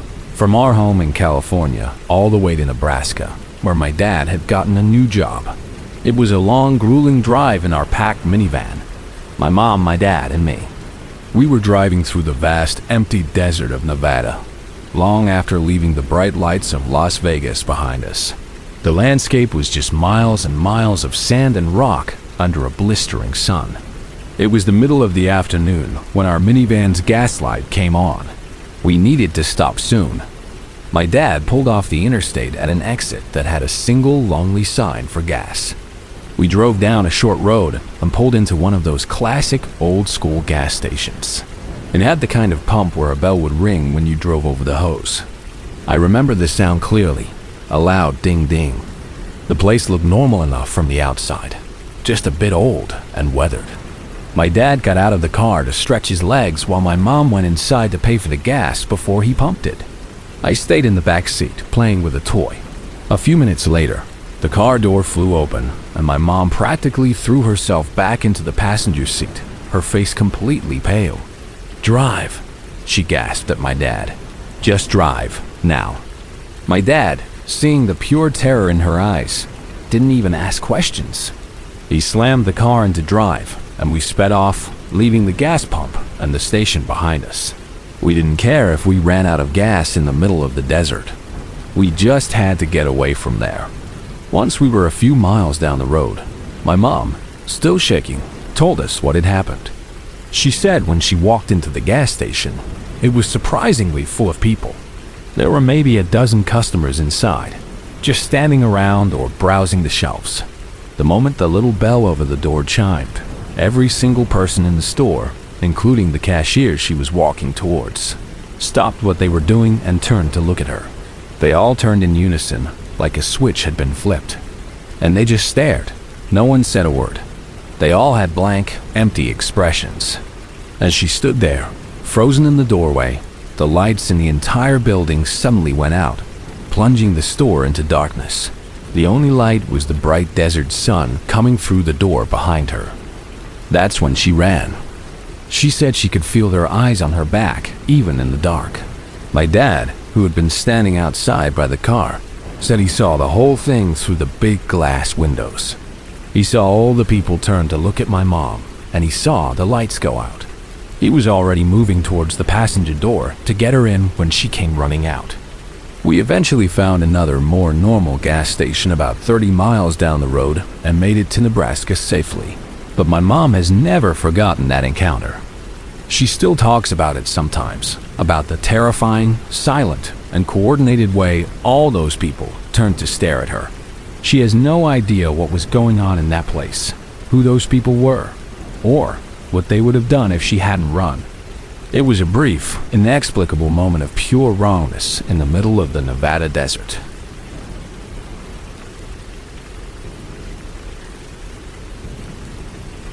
I'm from a small rural town in the East Midlands of the UK, a place where everything is spread out, and the council decided to turn off most of the streetlights after 10 p.m. to save money. This happened on Christmas Eve of 2022. I was 21, home from my university in Manchester for the holidays. I had gone out to a local pub with some old high school friends to catch up and celebrate. It got late, around 1 on what was now Christmas morning. It was too far to walk home to my mom's house on the edge of town, and I didn't want to wake her up to come get me. My friends all lived closer to the town center, so they had already headed home. I knew taxes were a nightmare on Christmas Eve, but I managed to flag one down. I had only saved about £10 for the fare, which was the usual cost. When I told the driver where I was going, he informed me they were charging double because of the holiday. My heart sank. I didn't have my bank card on me and was about to resign myself to waking up my mom when the driver, a man in his 50s with a friendly face, leaned over. It's Christmas," he said with a smile. "I'll do it for the tenner." He opened the passenger side door for me, and I climbed in. In the UK, with the black Hackney cabs, you're always supposed to sit in the back. But I was a bit drunk, cold, and honestly just grateful for the ride, so I didn't think anything of it. I gave him the street name, and we set off. At first, the driver, who I'll call Gary, was perfectly normal. He asked how my night was, what my plans for Christmas were. Just the usual friendly chatter. I mentioned I was visiting from university, and he asked what I was studying. Astrophysics, I replied. This is where his demeanor shifted. He became intensely fascinated. Astrophysics. Well, I never, he said, his eyes lingering on me a little too long. I'd never have imagined a girl as young and beautiful as you would be interested in something like that. That's just amazing. Incredible. He kept repeating variations of this, how incredible it was, how smart I must be. I thought it was a bit odd, but I've had weird reactions before, so I just smiled and nodded, trying to keep things friendly. As we got closer to my street, things got weirder. He pulled up a few doors down from my mom's house. My street was a dead end, shaped like a T, and my mom's house was at the very top, shrouded in almost complete darkness. I was tired, a bit creeped out by his weird obsession with me, and just wanted to get inside. He was still going on about how he never would have believed it, how I was too pretty for that kind of work, and how he would love to see me looking through a telescope sometime. I tried to hand him the 10-pound note, but he just ignored it.